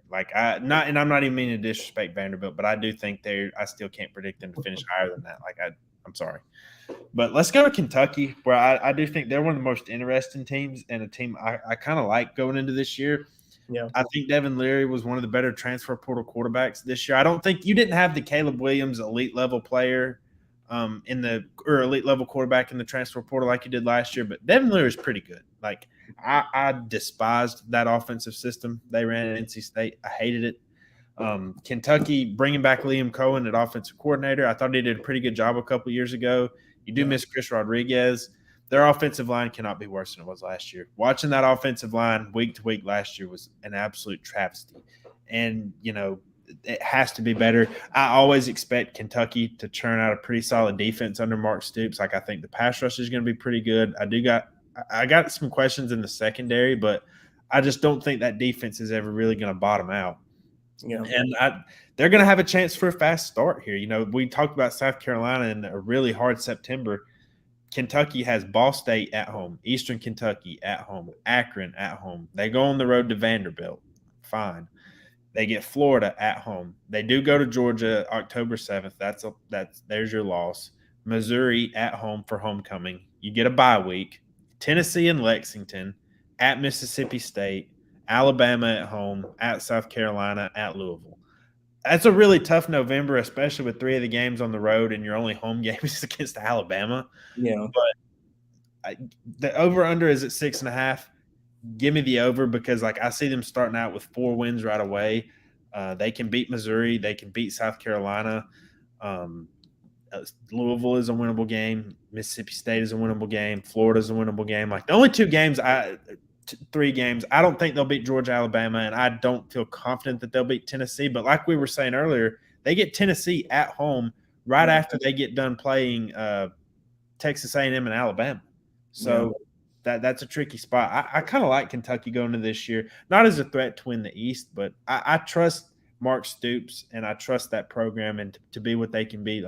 I like this team going into this year. Yeah, I agree with everything you said. I think Devin Leary, I think we see him break out. For some reason in my mind, every time I hear Devin Leary, I automatically think of Bo Nix. I think about Bo Nix going to Dan Lanning's program, going to Oregon, and how he just was a totally different quarterback than what we saw at Auburn. I think we can see that same kind of transition with Devin Leary coming from NC State going to Kentucky. Yeah. I don't think he's necessarily going to have the same kind of weapons that Bo Nix had at Oregon, but I think we can see his level of play increase, and I think he can have success in that system. Like you said, that offensive line is nasty business. I don't want nothing to do with that. Can Devin Leary be protected? That's going to be the real question. This Kentucky team, they're at 6.5, but I'm not as high on them as I am of South Carolina, and I think they're right neck and neck with each other, to be honest with you. So give me the under at 6. I don't know. That November slate, it could be 4 losses. Let's be honest here. It could be. I don't know. And then you got to bank on them winning every other game in their season. But as far as Kentucky, I'm not as high or as enthusiastic about them as you are. Give me the under at 6. Okay. We'll see. We'll see. All right. I guess let's, continue on here. Missouri, a team that returns a lot. They do have a new offensive coordinator. Apparently they're going to have a quarterback competition with Brady Cook, bringing in Jake Garcia from Miami. That's going to be kind of interesting to see how that works out. Their defense, Brian Baker did a pretty good job there last year. I think their defense was pretty good. And for an SEC schedule, I don't think Missouri it's not terrible. They do have that game against Kansas State non-con, but elsewhere you open up with South Dakota and then Middle Tennessee State. That's 2 wins. The good thing is you do get Kansas State at home, and I'll be honest, I do think they can win that game. I don't think it's crazy that they just win that game at home, pull an upset there. Tulane beat Kansas State last year, and I like Kansas State this year, liked them last year, but I think Missouri can win that game. Memphis at home, I don't think Memphis is going to be any good this year. At Vanderbilt, at worst here, you're 4-1 by the time you play LSU at home. You go to Kentucky, you get South Carolina at home. Bye week, you go to Georgia, Tennessee at home, Florida at home, at Arkansas. They're not beating Georgia, they're not beating Tennessee, and they're not beating LSU, but they're over under win total again is at 6.5, which is kind of the theme here for the SEC East. Once you get past Georgia, Tennessee, give me the under. I do think this team can be better than most think, but I just don't know how much. Like, this team has just never really gotten over the hump with Eli Drinkwitz. Like, they seem to hover around that 5 or 6 win mark constantly. And while I do think it's one of the more easier schedules there are some tricky road trips. Again, I think Georgia, Tennessee, LSU are not going to be wins. Then it's just what can you do with everything else. Kansas State's going to be really tough. Missouri's going to be a competitive team, but give me the under. Like 6-6 or 5-7 is where I see them winding up. I agree with you. I think we're in the same boat with Missouri, and honestly, the rest of the SEC East, there's just not much to expect. Like, they're not – like, I trust a team in the West. Like, I trust an Auburn or an Arkansas or somebody like that. I trust them to, like, really upset the rest of that division. I don't trust a Missouri. I don't trust the Vanderbilt. I don't trust the Florida. I don't trust them to do that. But Missouri, I think they are on the up and up, especially in recruiting, and I think that they are trying to build something. I think they're in the process of it. You got Jake Garcia coming in. I think you had one of the best wide receivers in the country come in last year as a true freshman, play really well. If they can just keep building up that momentum, I don't see why they can't make a bowl game, but I'm very questionable about it. You know, like you said, they could go like 5-7, 6-6. Like, it could happen, but give me 6 wins. I think they can rattle off 6. So the under for you too. Yeah. All right. I guess we got to talk about Florida now before we hit Bill. Billy Bags, baby. Quarterback questions abound. I think the running game will be pretty good. When we talked last year, we mentioned, if Anthony Richardson hit his ceiling, what could be this team's record? I don't know what Graham Mertz's ceiling is. It's definitely not as high as Anthony Richardson. And I think there are some things I do like about Florida. Like, I think their defense is solid. Like, I don't think it's elite level. Like, I don't put it on the Alabama, Texas A&M, LSU, Georgia level. Like, I think all 4 of those teams are going to have elite defenses this year in the country. I think it's good, and I think the run game is solid, even though they do lose some key linemen. But I don't love the receivers here. Like, I think a guy I'm kind of interested to watch is freshman Andy Jean. Like, he was a really good, underrated receiver in this past year's recruiting class. I do kind of think he's going to be an interesting piece going forward for them. The secondary, I do think, can be pretty nice. It's just, man, look at this schedule. Like, at Utah, they're, I think, a 10-point dog in that game. And trust me, I'm a Pac-12 guy. I grew up watching USC. Like, that right there, that is a hard stadium to go in and win at night. Like, that's a tough stadium. They'll beat McNeese, Tennessee at home, Charlotte at home, at Kentucky, Vanderbilt, at South Carolina, bye week, Georgia in Jacksonville, Arkansas at home, at LSU, at Missouri, Florida State at home. I think you're probably looking at 3 likely losses with Georgia, Florida State, and LSU there. Yeah, and then – okay, they're going to be underdogs to Tennessee. They're already underdogs to Utah. That's 5 losses. They got to play at Kentucky. That's tough. And then South Carolina on the road, that's not a gimme. Their over-under is set at 5.5. I'm going to go over, but just barely. I think their defense and their running game are good enough to where if they want to just grind games out and play ugly Iowa-type football, okay, that's the kind of style they're going to play this year, I think. Like, Florida's not going to average 40 points a game. Let's make that perfectly clear right now. Like, they are not going to average enough 40 points a game. So, give me the over on this team. I'm a little higher on them than most, but that's just because not a lot of people are higher on them. You better than me. I was about to say, you're one of the few, the proud. When it comes to Florida, like I said, it's Billy Napier year 2. This is not the year we're expecting them to contend in the SEC East. It's not the year we're expecting them to just dethrone Georgia or anything like that. They are a building program. It's not going to be this year. We're not going to see improvement this year. I think we're going to have to wait for next year because it's the recruiting that Billy Napier is doing. I think once we see it come to fruition next year, I think we're going to see a significantly different team. As far as this year, if they win 5 games, I think they're lucky. Like, I really do. I don't trust Graham Mertz at all at quarterback. I don't. Like, at least with Anthony Richardson, you had the 4.4 speed and the size, and you had the running ability. At least you had that. You don't – what do you get with Graham Mertz? Nothing. I think what they're going to want is good decision-making, not turning the ball over. And Hey, I'm can telling you that, like, guarantee that he does that? I don't know. Like maybe I don't know. It's just like I think they're gonna be kind of like Iowa in a way. Like it's just they're gonna try to play good defense. I just don't think they don't have the secret formula that Kirk Ferentz cooks up every offseason where they have a turnover margin of plus 80 and have a defense that has like 4 future NFL players you don't know about that are going to go in like round 4 or later. So like that, there's the difference there. But so I'm putting you down for the under. No, give me the under. Give me the under. And I just think that's fascinating. If they go like 3-9 or 4-8, I just wonder if this recruiting class stays together. I think they do. I really do. Maybe they do because Miami's stayed together. Cormani McClain aside, it did stay together with a pretty bad season last year. I think that's an example to at least maybe follow. But that's kind of the thing with the era that we're in now with NIL and everything. You can have bad seasons and you can get some pretty good recruits at this point. If they have their NIL together, yeah, like maybe they got it together now after that debacle they had. I'm not really. Yeah. But I guess let's move on to everybody's favorite SEC East team, Vanderbilt. They were fun to watch last year. I will give them that. They were legitimately like you turned on Vanderbilt and like they weren't just getting just destroyed every single game. They beat Florida last year. Like that was a big accomplishment. They almost they played a good game, I think, against Wake Forest. I think there's a chance for a quick start here too. Like Hawaii, Alabama, A&M, and going to Wake Forest is tough. But Sam Hartman's gone. They still have a good group of receivers, but that defense for Wake Forest has not gotten better over the years. Like they get worse with age. So that's I think that a win is in the realm of possibility. At UNLV is a winnable game.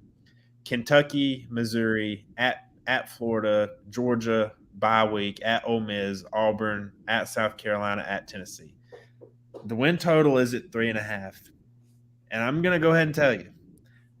It will be over by the first 4 games of the season because Vanderbilt is starting 4-0, and then they are not going to win a game the rest of the season. I do not think they win a conference game, but I do think they beat Hawaii, Alabama, A&M. I like them. I'll go ahead and put my cards on the table now. They will go to Wake Forest and beat Wake Forest. Wow. I think they do it, and then I think they go to UNLV and beat them. Then I think it's just tricky. Like they're gonna be underdogs the rest of the way, but like give me the over on that. Like I think it's not crazy. Like if Missouri kind of bottoms out and doesn't do well, that they get them. Like there's some chances for upsets on that schedule, but give me the over. The defense, is what it is. Like I still think Clark Lee can get that thing going. He was a really good defensive coordinator at Notre Dame. I still think a good defense at Vanderbilt is coming at some point. They have a fun quarterback to watch. They have AJ Swan and Will Shepherd. Like that's a good duo. Like he was an all SEC receiver last year at Vanderbilt. Like that's good. Like I still think they're a punching bag generally for the most part, but they're a fun punching bag at this point. I mean, Vanderbilt, your favorite everything school. They're good at baseball. They're your favorite football team to watch in the SEC East. They're just an everything school.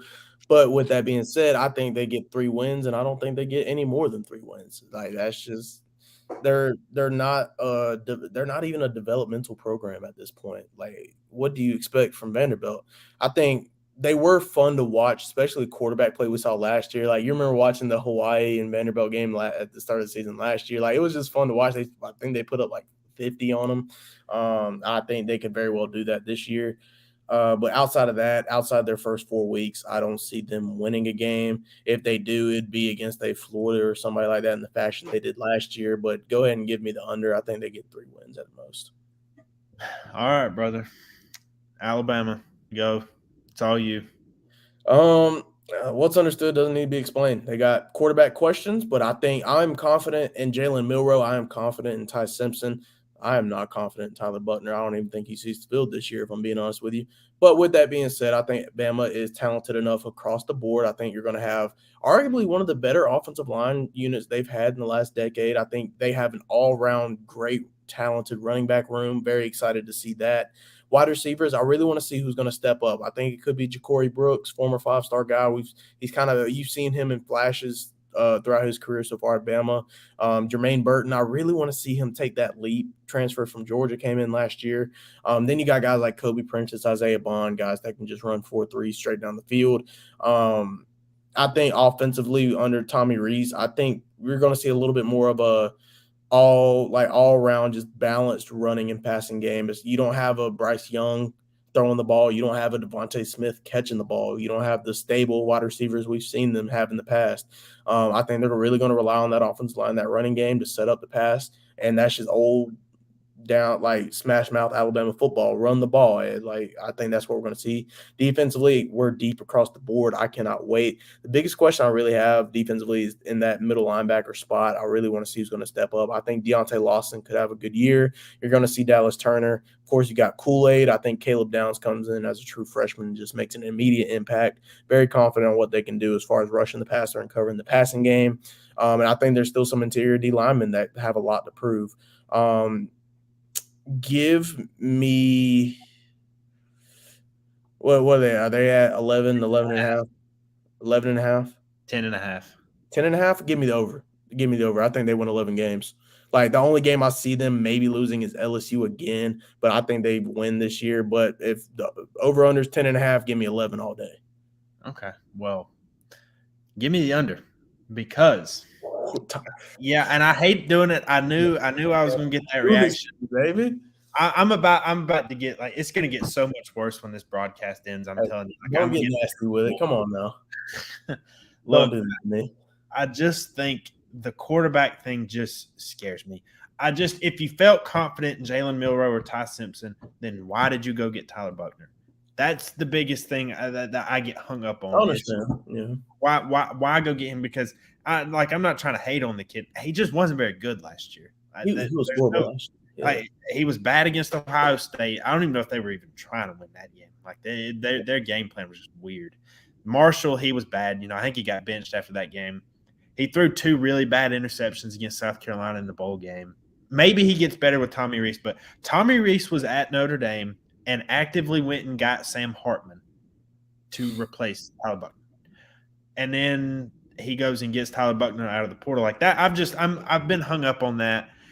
Don't get me wrong. Alabama has arguably, they're right there with Georgia as the best roster in college football. Their recruiting class last year was insane. I think you're going to see guys step in right away. Like, I think Caleb Downs, me and you have talked about him since forever. Like, he is Minkah Fitzpatrick reincarnated. Like, I think he is just that good. I wouldn't be surprised to see Justice Haynes at some point get some carries in the backfield, even though I do like Jason McClellan. He's a good player.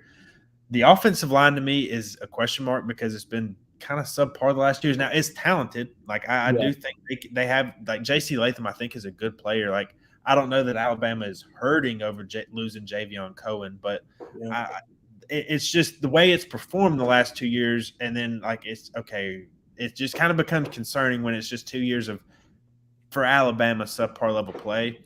I do like their receivers, but I don't know that there's a superstar. Like, we talked about this last year, and I picked Alabama to win the national championship last year, but I said Ja'Cory Brooks is good, and it's the same as last year. Like, Isaiah Bond's pretty good. Kobe Prentice is good. I just don't know that you have that guy. And if you don't have the guy and you don't have Bryce Young to bail you out, it's just – and then I don't know how good of a hire Tommy Rees is. He could be good. I just think there's a lot – I don't think he obviously had the level of talent he did at Notre Dame, but I just have some concerns there. Now, defensively, I have zero concerns. Like, I know you've got a couple of nitpicky things. This team is going to be lights out on defense, and that's why I think they are going to be in every game.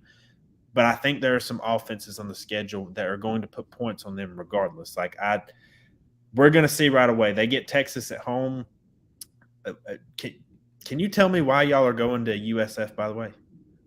That's just kind of like, why are y'all playing in Raymond James Stadium? That's kind of weird. Ole Miss at home, at Mississippi State, at Texas A&M. That Texas A&M game is going to be an atmosphere, and they won there a couple years ago. That game was a lot closer than anybody thought again last year, so it's at least interesting. Yeah. Then you get Arkansas for homecoming, Tennessee. That's going to be a huge revenge spot, and I know Alabama's going to be ready for that one. I'm just glad we don't have that road gauntlet we had last year. Like, that's fair. The road games last year were bad, man. It was Tennessee, LSU, and Texas all at home, and Ole Miss. Those are your 4 hardest games, in my opinion. You get them all at home. Like your hardest road game is it at Texas A&M or at Auburn? Do you like what games? I think it's A&M. Okay, like I don't know. I just feel like there's just weird things happen at I mean, Auburn. last time we went to College Station, we lost. I mean, Yeah, so that's true. So I think they're one of the most interesting teams in the country. Obviously, it's Alabama. You don't have to tell anybody to watch them, but it's going to be something to see what they turn into this year. But let's go to a team that I am just over the moon about heading into this year, and that is LSU. They bring back Jaden Daniels at quarterback, and he might not even be the best quarterback on the roster. Garrett Nussmeier looked really good at times last year. I do have concerns about their running back situation a little bit, but I think they have arguably the best wide receiver room in the SEC. I think they have the best set of defensive playmakers in the SEC with Harold Perkins, Mason Smith, Mekhi Wingo. Like that's a really good group. Their offensive line, I think, can challenge Georgia for the best in the SEC. And the reason I like LSU more than Alabama this year is on offense, there is at least a chance that LSU is significantly better at nearly every position, at least right now. Quarterback, advantage LSU. No, and that's what I'm saying, nearly every position. I'll take Alabama's. Like, I don't know about LSU's running backs right now. Like, maybe. LSU, to me, is better on the receiver room. I don't think it's significantly, but I think Malik Neighbors would be. Yeah, they have a true number 1 wide receiver. Like, what to expect. Now, Alabama could have one. Maybe some of those guys take the next step, but right now, I don't know. I think they are significantly more proven on the offensive line right now. Alabama has the talent. Like, they've recruited plenty of guys on the offensive line, but it's a question mark. And then defensively, the secondary, I think is something I'm going to watch this year for sure. But give me this team all day long. And again, I know the schedule is not easy. Like opening with Florida State, if you lose that, then you basically have to run the rest of the season undefeated. You have to beat Alabama. You're going to have to beat Georgia in the SEC title. That's really tough. If you win that game, put it in your back pocket the rest of the way. Although I do think there's a scenario if Alabama or LSU loses to Texas or Florida State. Remember the scenario we were talking about at the end of last year, LSU, they had 2 losses, but they could still make the SEC title and upset Georgia. Could see a similar situation unfold if either Bama loses to Texas or LSU loses to Florida State early. But yeah, I think this team has a lot of room to grow. I think Brian Kelly's a great coach, and that you're going to see a significant step in year 2. Not the over-unders at 9.5. Give me the over. I think this team wins the SEC West. Give me the over. I like them at 10 wins. It's just maybe I'm being a hater. Maybe I'm being a homer. I don't know. I'll let you decide. Does that A&M game not stick out to you at all like a sore thumb? It does, just simply for the fact of that game was – they played terrible in that game last year. A&M is going to have a really good defense, but I like it because it's in Baton Rouge. Yeah. They put that game at night. You can go ahead. I just think about that, and it's just – I understand the success they had, and it was a lot more success than we thought Brian Kelly would have in year 1. But because of that, a little bit of recency bias, are we getting too ahead of ourselves on LSU? I think talent-wise, it's no question, but can we guarantee they're going to win every game that they're supposed to win? That's the biggest question, because I don't think they win against Florida State. So I think they're in dogfight mode for the rest of the season. You would have to beat Alabama. I'm not confident they can win every game after Florida State. I just have no faith in that whatsoever. Like, even if they beat Bama, could they lose to an A&M? Could they get into a dogfight with an Ole Miss? Like, I don't know. I think talent-wise, they're up to par with Bama and Georgia. I think what he's done with that offensive line, with that wide receiver room, that defense, they probably have the best defensive player in the country in Harold Perkins. I love him to death. But can you guarantee that they're going to win every game they're supposed to? I say no. I think they can win 10 I think they can win 10 games easily. I think they finish second in the West. But if they did win the West, it wouldn't surprise me. I think they have the talent to do that, but I don't see them doing any more than that. Okay, well, at least I got you on the over with me. So there's that. They set that bar really low. I mean, either way, I think they're a 10-win team regardless. Yeah. There's going to be a battle for third place in the SEC West. There are 2 teams with a 7.5 win total. I'm going to start with Ole Miss. They're the team I'm picking to finish third. they have maybe the most fascinating quarterback battle in the country. I know Alabama and some of these others are going to get attention, but Jackson Dart, who I thought would be a lot better last year, low key was not very good. Like that running game really carried them. You bring in Spencer Sanders, who I've hated on him through the years, but he's a productive player. He's a good.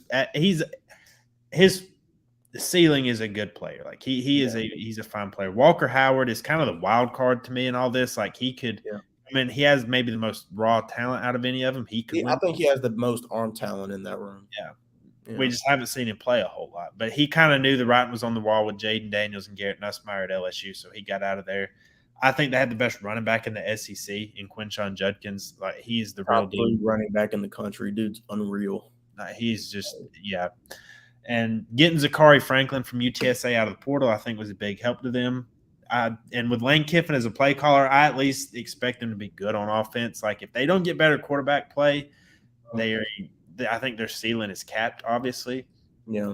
But defense, I've got a ton of question marks on. Like they bring in Georgia Tech guys every offseason. Like they brought in Jared Ivey before the start of last season. They get Zamari Walton at corner. And Nakilo Stone at defensive tackle. If Zamari Walton had stayed at Georgia Tech, I think they have a top 4 secondary in the ACC. I know people may call me crazy when I say that, but Zamari Walton's a really good player, and you put him with the other guys that Tech has in the secondary, they have been pretty good. But we're going to talk Georgia Tech another day. So Ole Miss, I just think they're going to have to answer questions defensively, and then the schedule is I don't know how many times we've said this tonight, but it's a bear, and no pun intended, they do start with the Mercer Bears in Oxford, so that's a win at least. So they go to Tulane. Like that's going to be a crazy atmosphere. That's tough. That I might be out of pocket here, but is that the biggest game in Tulane ever? I know they were a really good program a long time ago. I would say yes, because that's probably the biggest brand they're going to have come in there that they actually think they have a chance at winning. So yeah, former SEC member Tulane. So they do get Georgia Tech at home, then they get Alabama, then LSU. Like they play Tulane, Alabama, and LSU all in September. That's I don't care. I don't care who you are. And then you go to Arkansas. They get Arkansas at home, a bye week. They go to Auburn, Vanderbilt at home, Texas A&M at home, at Georgia, ULM at home, Louisiana Monroe. And then the Egg Bowl in Starkville. That's tough. I'm a very cautious over here.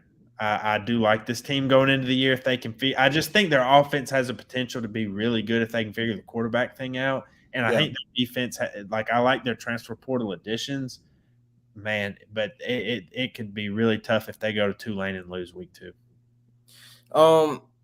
I have Ole Miss finishing at number 4 behind A&M. I'm not high on Ole Miss this year. I was high on them last year. I'm not high on them this year. I got so many questions about that defense. I trust Lane Kiffin as an offensive genius. He's top 3 play caller in the country. I think he's going to choose the best guy at quarterback. But either way, knowing Lane Kiffin, he would probably play all 3 quarterbacks at some point in the season just because that's him. That's who he is. He's going to find the guy. That's not the question. They got a top 3 running back, if not top 2, top 1 running back. He can push Blake Corum. I really feel like it. But Quinshon Judkins, he's that good. He's that good of a kid.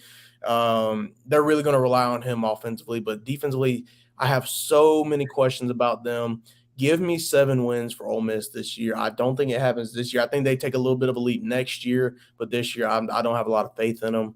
I think I have a little bit more faith in a team like Texas A&M. Yeah, I mean, I guess we'll just go right into that. Texas A&M, man, that they're going to have the spotlights on them again this season because Jimbo Fisher is on the hot seat, which is crazy to say about somebody that would be owed, I think, $86 million. Somebody that's worth 80-something plus million dollars. Here's the thing. Jimbo might be trying to get fired because I cannot think of a person who I would want to try to get fired more by doing is like, hire Bobby Petrino to end things. Like, just give me my $86 million and let me go do whatever Jimbo Fisher does for fun. Yeah. But I think this defense, I'll start with the good news. I think this defense could be great. Like, I think it really, really could be good. Like, I know that's why I like them over Ole Miss. I don't have many questions about their defense at all, and I think like they have more offensive playmakers. I think it's just the other stuff. Oh, Texas A&M could just implode. Like they could finish like 6th or 7th in this division. Like let's not kid ourselves here. But they could finish at number 2. Like they have the talent to be able to do that. Could they win it? Could they win the SC West? If they really hit their potential, could they win the division? I think they could, but I just don't think they're going to. Talent-wise, yes. I think they got one of the more talented rosters in the country. However, do you trust Jimbo? Because I don't. So, no, me personally, I don't think that could happen. But talent-wise, I think they have a talented enough roster to do so. Just saying it, if everything goes well. All things going their way, yeah. I think they could be like a 2-loss SEC West champion. I think Evan Stewart has the potential to be he's the most talented receiver in the whole conference, one of the best in the country. He's really good. It's elsewhere. It's just Connor Wigman he had some flashes last year, but I like him a lot. He's not the guy they have. There's question marks there. The running, you're going to miss Devon A-Chain. Like he was a really good player last year. Yeah. The offensive line, I do have questions about. The defensive line is what excites me about this team. Shamar Stewart, Walter Nolan, like some of those guys, some of those young guys that maybe didn't get on the field as much last year. That secondary is going to be really good. Schedule's challenging. You open with New Mexico at home. You go to Miami. People like to hate on Miami's home crowd for reasons, and I do get it. I do think that stadium would be packed out for that game because Miami, they'll beat Miami, Ohio to start the year off. They'll be undefeated coming into that game. They'll be ready for that one. Then you get ULM at home, Auburn at home, Arkansas neutral site, Alabama at home, at Tennessee. Man, Alabama, Tennessee back-to-back. Bye week, South Carolina at home, at Ole Miss, Mississippi State at home, Abilene Christian, and then you finish up the year by going to Baton Rouge. Give me the under 7.5. I just don't trust them. That's my thing. I just don't trust them. Give me the over. I like them at 8 wins. Just the talent. Like I understand we say that the last couple of years about Jimbo. You got Bobby Petrino. There's no excuse at this point. Like there's really no excuse why they can't win 8 games. I think they can get it done. Now, it's going to be a very abysmal 8-win season. It is nothing going to be spectacular. It's not going to be like Tennessee was last year where they're just dominant and they fold at the end of the season. I don't see that with A&M this year, but I think they can rattle off 8 wins. They have the talent. Like, if you just send them out there, no coaches, I think they're talented enough. I think they could win 8 games this year. So give me the over on that, and I like them finishing top 3 in the West. Half the time they go out there, they look like they ain't got no coaches because that team only scored 20 points against UMass last year. So let's just get that out there. But then they come back and beat LSU. And blew them out too. Yeah. They're talented enough they can get away with that. Let's go to Auburn. Win total of 6.5. Hugh Freeze's first season, we talked about it there. I think it's going to be interesting. I think Peyton Thorne is probably going to be the starter. I don't think they would have brought him in if otherwise. Jarquez Hunter, I do think people love Tank's big. I got a lot of faith in Jarquez Hunter. Jarquez Hunter's really good. He is really good, and I think this defense could be better. If you told me they finished 3rd in the West, I don't think I'd call you crazy. I don't think it's going to happen. At the end of the day, I am taking the under here at 6.5. I think 6-6 is probably the most likely scenario, more than 7-5, because again, Auburn they're always going to play one of the toughest schedules in the country. Their non-con though is pretty manageable. Although they do, I don't know if you knew this, they have a weird road game week 2 of the season. They go to Cal. I saw that. Yeah, and they play at 10:30 on ESPN. That is going to be just a weird watch. I don't know what to do with that. But they should beat UMass, Cal, and Samford to start the year. Yeah.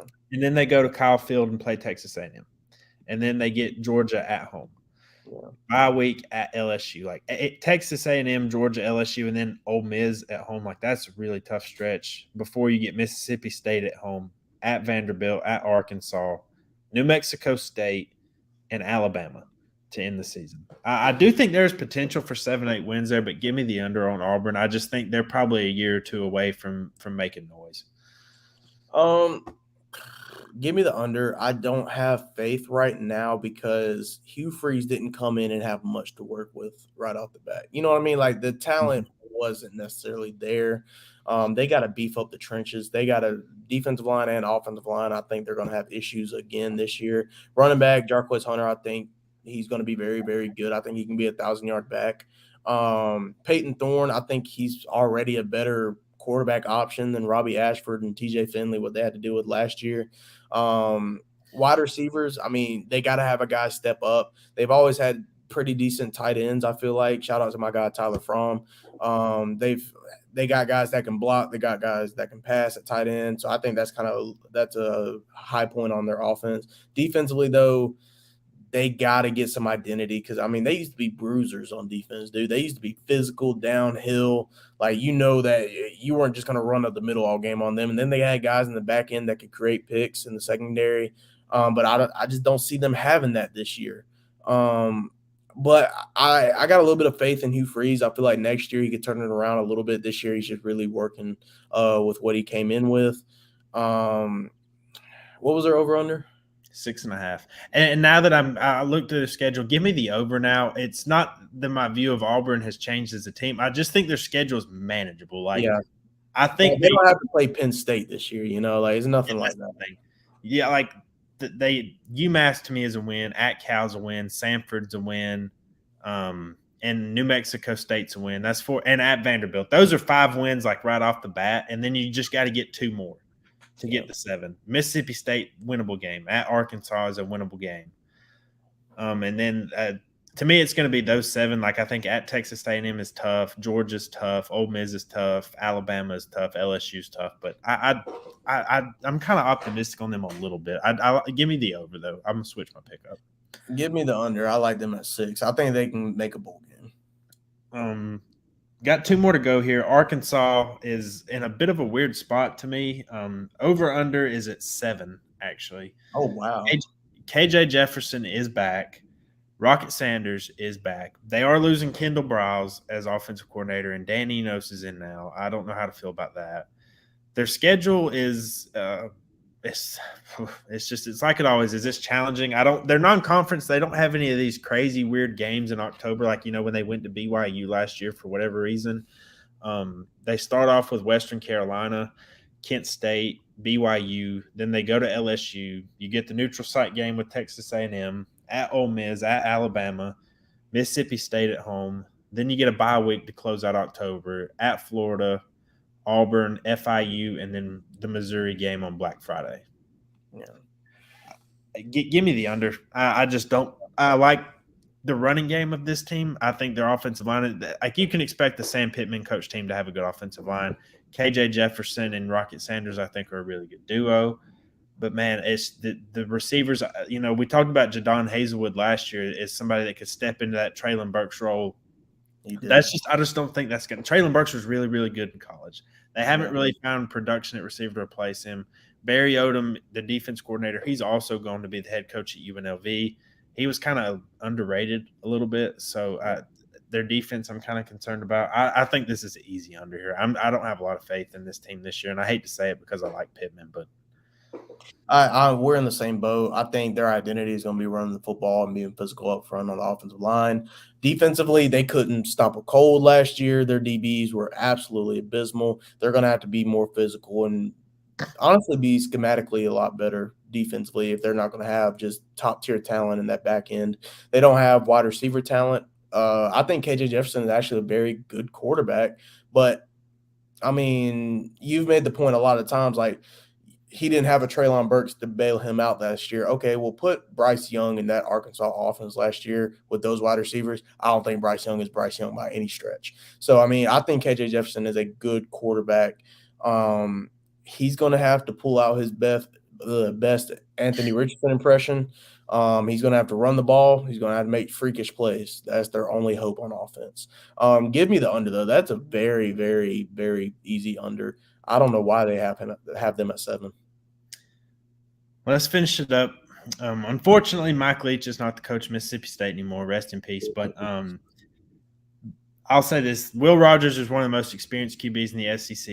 He's a good player. I don't have much else good to say about this team. I don't like the hires. They're going completely away from the air raid and going to a completely different style. I'm not loving that. That's why I don't like Will Rogers. I wish he could get out of that system, but Mississippi State is just really tough, man. Their schedule is tough.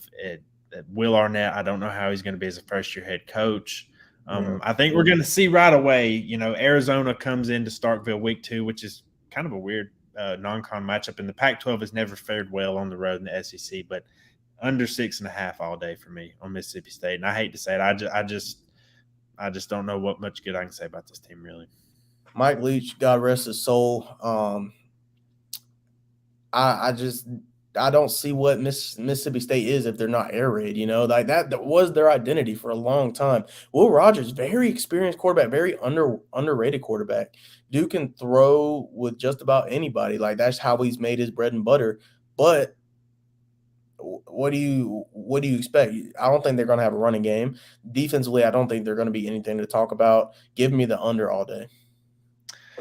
All right, we are here at the end of the show, and we're going to rattle off a couple of things here. We're going to talk about kind of our like superlatives, I guess. Talk about some teams we think overrated, underrated, players of the year, that type of thing, and then we're going to get out of here. I know it's been a little bit of a long show, but this is us. Like this is just us talking college football right here. We could do it for more hours. If literally, we have these conversations all day. That's the thing. Like people don't realize during our pre-show meetings.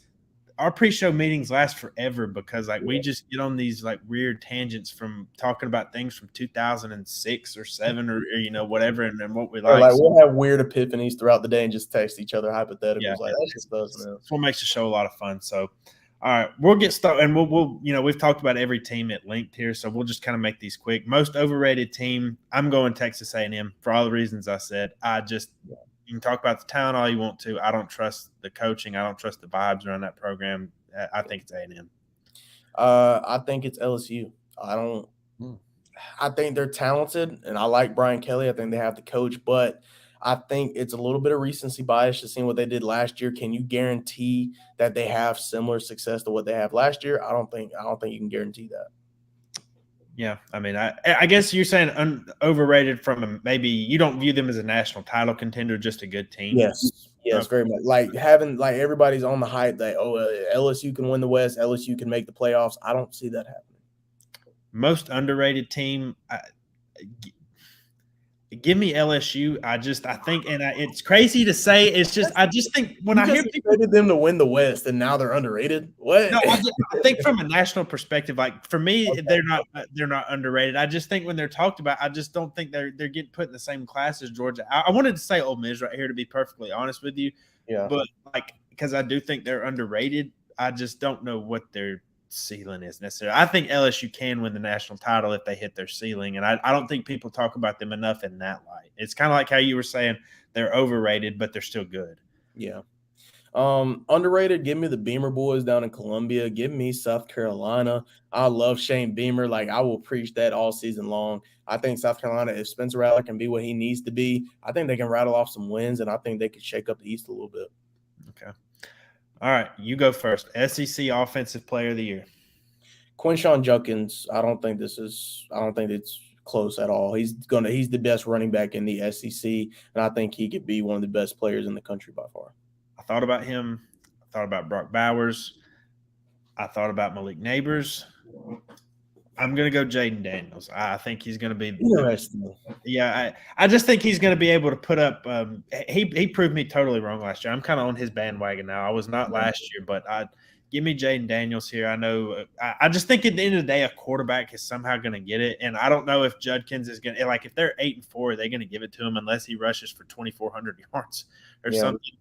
And I just think at Brock Bowers, it's going to be tough to put up that many yards, especially in games that could be blowouts. He might not play the second half of a game till November. So, SEC Defensive Player of the Year. I feel like this could be a unanimous here. You go first, though. Why you do that to me, man? Because I know you know ball, and I know who you're going to pick. I love Harold Perkins, but I can't. Oh, all for naught then. I like Kool-Aid. Kool-Aid's not a bad pick there. I think he's the best DB in the country. I think he can really win it. I think he's that good. Give me Harold Perkins, most versatile player in the country. He would be a top 5 pick if he had come out last year. That is, if it's not Kool-Aid, it's Harold. Yeah. Coach of the year, SEC Coach of the Year. Kirby Smart. I think he proves that this can be a consistent thing in Athens. I think that they're not. I think they're going to deal with the complacency. I think they're going to deal with the pressure. I think they're going to be back in the college football playoff. I give me Kirby Smart. Give me Brian Kelly. I think it's to me, it's either going to be him or Kirby Smart, but give me Brian Kelly. I just think it's his time to get it this year. All right. Do you have a bold prediction for the SEC this year? Bold prediction. Let me find it. Well, I'll go first while you find it. I think the SEC is going to get 2 teams in the playoff. Who's it going to be? Give me a second. I'll tell you. When we do our order of finish, I'll tell you. Okay. My bold prediction is not really an SEC bold prediction. It's just the SEC team. I think South Carolina can be a 9-win team. Okay. I don't think that's not too off the. It's bold, but you don't hear that with South Carolina, you know. Yeah. All right. Order of finish. I think in the East, I think Georgia wins it. I think Tennessee is second. Let's see. I like South Carolina third here. Give me Kentucky fourth, Missouri fifth, or Florida fifth, excuse me. Missouri sixth, and then Vanderbilt seventh. I'm sorry, Commodores. In the West, I like LSU to win it. Alabama a very close second, followed by Ole Miss, Texas A&M, Auburn, Arkansas, Mississippi State. In the East, give me Georgia, of course. Then I like Tennessee, and then I like South Carolina. Give me Florida. I trust Billy Napier that much. Give me Kentucky, Missouri, and Vanderbilt. In the West, give me Bama, LSU, A&M, Ole Miss, Arkansas, Auburn, Mississippi State. All right. I think LSU beats Georgia in the SEC championship game. I told you at the beginning of the show, I'm over the moon about LSU this year. I think they both meet in the SEC title game undefeated. I think at that point in time, I think they both have playoff spots locked up. Even Georgia with the if Georgia finishes undefeated in the regular season, I don't care their schedule. They're going to the playoff. Yeah. I think LSU is going to finish the year undefeated. They'll have wins over Florida State, Alabama, Ole Miss, all that. In a really good game, I think LSU will be the first team since the SEC championship 2 years ago to beat Georgia when it was Alabama that beat Georgia. That's nasty business. I can't believe you just said that. No, I think Georgia makes playoff, of course, but I think Bama makes it if it's anybody, you know. Like, I don't know how that's going to turn out because you got to sit here and think what hurts harder, like losing to Florida State week 1 or losing to Texas in week 2? What do you think will hit harder? It might be Texas. I don't know. I just see it as Florida State. We'll see. But we'll have to see on that one. You're going Bama over Georgia? Or are you going to go Georgia? I'm going to go Georgia. I think it's going to be a matter of they're going to be healthier because their strength of schedule just wasn't there, so they're not going to have to just make guys play 60, 70, 80 snaps a game. I think they're going to be healthier, and I think they're just going to be more primed. Yep. That'll do it. We are finally at the end of our SEC preview, and obviously every show is not going to be this long, but really, really like digging in. Of course, Kobe is an Alabama fan. He's got to dig into the Crimson Tide a little bit, but we appreciate anybody that tuned in and watched. We are going to be live streaming from here for forever now. We'll be back next Wednesday evening to do. We haven't decided what conference we're going to do. We're going to keep that a surprise, but we're going to bring you another Power 5 preview. Kobe, you got anything else before we get out here, man? No, brother, just counting down the days to the start of the season. We're getting closer. I can sniff it in the air. I'm ready. I'm ready for another season of the Goal Line Stand podcast. We're going to have a lot of fun this year. Yes, sir. Absolutely. Be sure to like and subscribe. Like the video on YouTube. Subscribe wherever you do your podcast. We really appreciate it. We're trying to really build a community here, and we love doing this. It's a lot of fun for us. I obviously cover the sport, but I've been watching it since I was able to watch anything, and it's a lot of fun. So we appreciate it if anybody would like and subscribe to the podcast. Be sure to follow him on social media at Kobe Bean. You can see our ats underneath. Follow the Goal Line Stand. Follow me at Jackson Caudell. Go check out allyellowjackets.com. There's going to be plenty of Georgia Tech content coming in the next week or so with ACC Media Days coming up. But that is going to do it for us. That is Coby Reed. I'm Jackson Caudell. Goal Line Stand is out.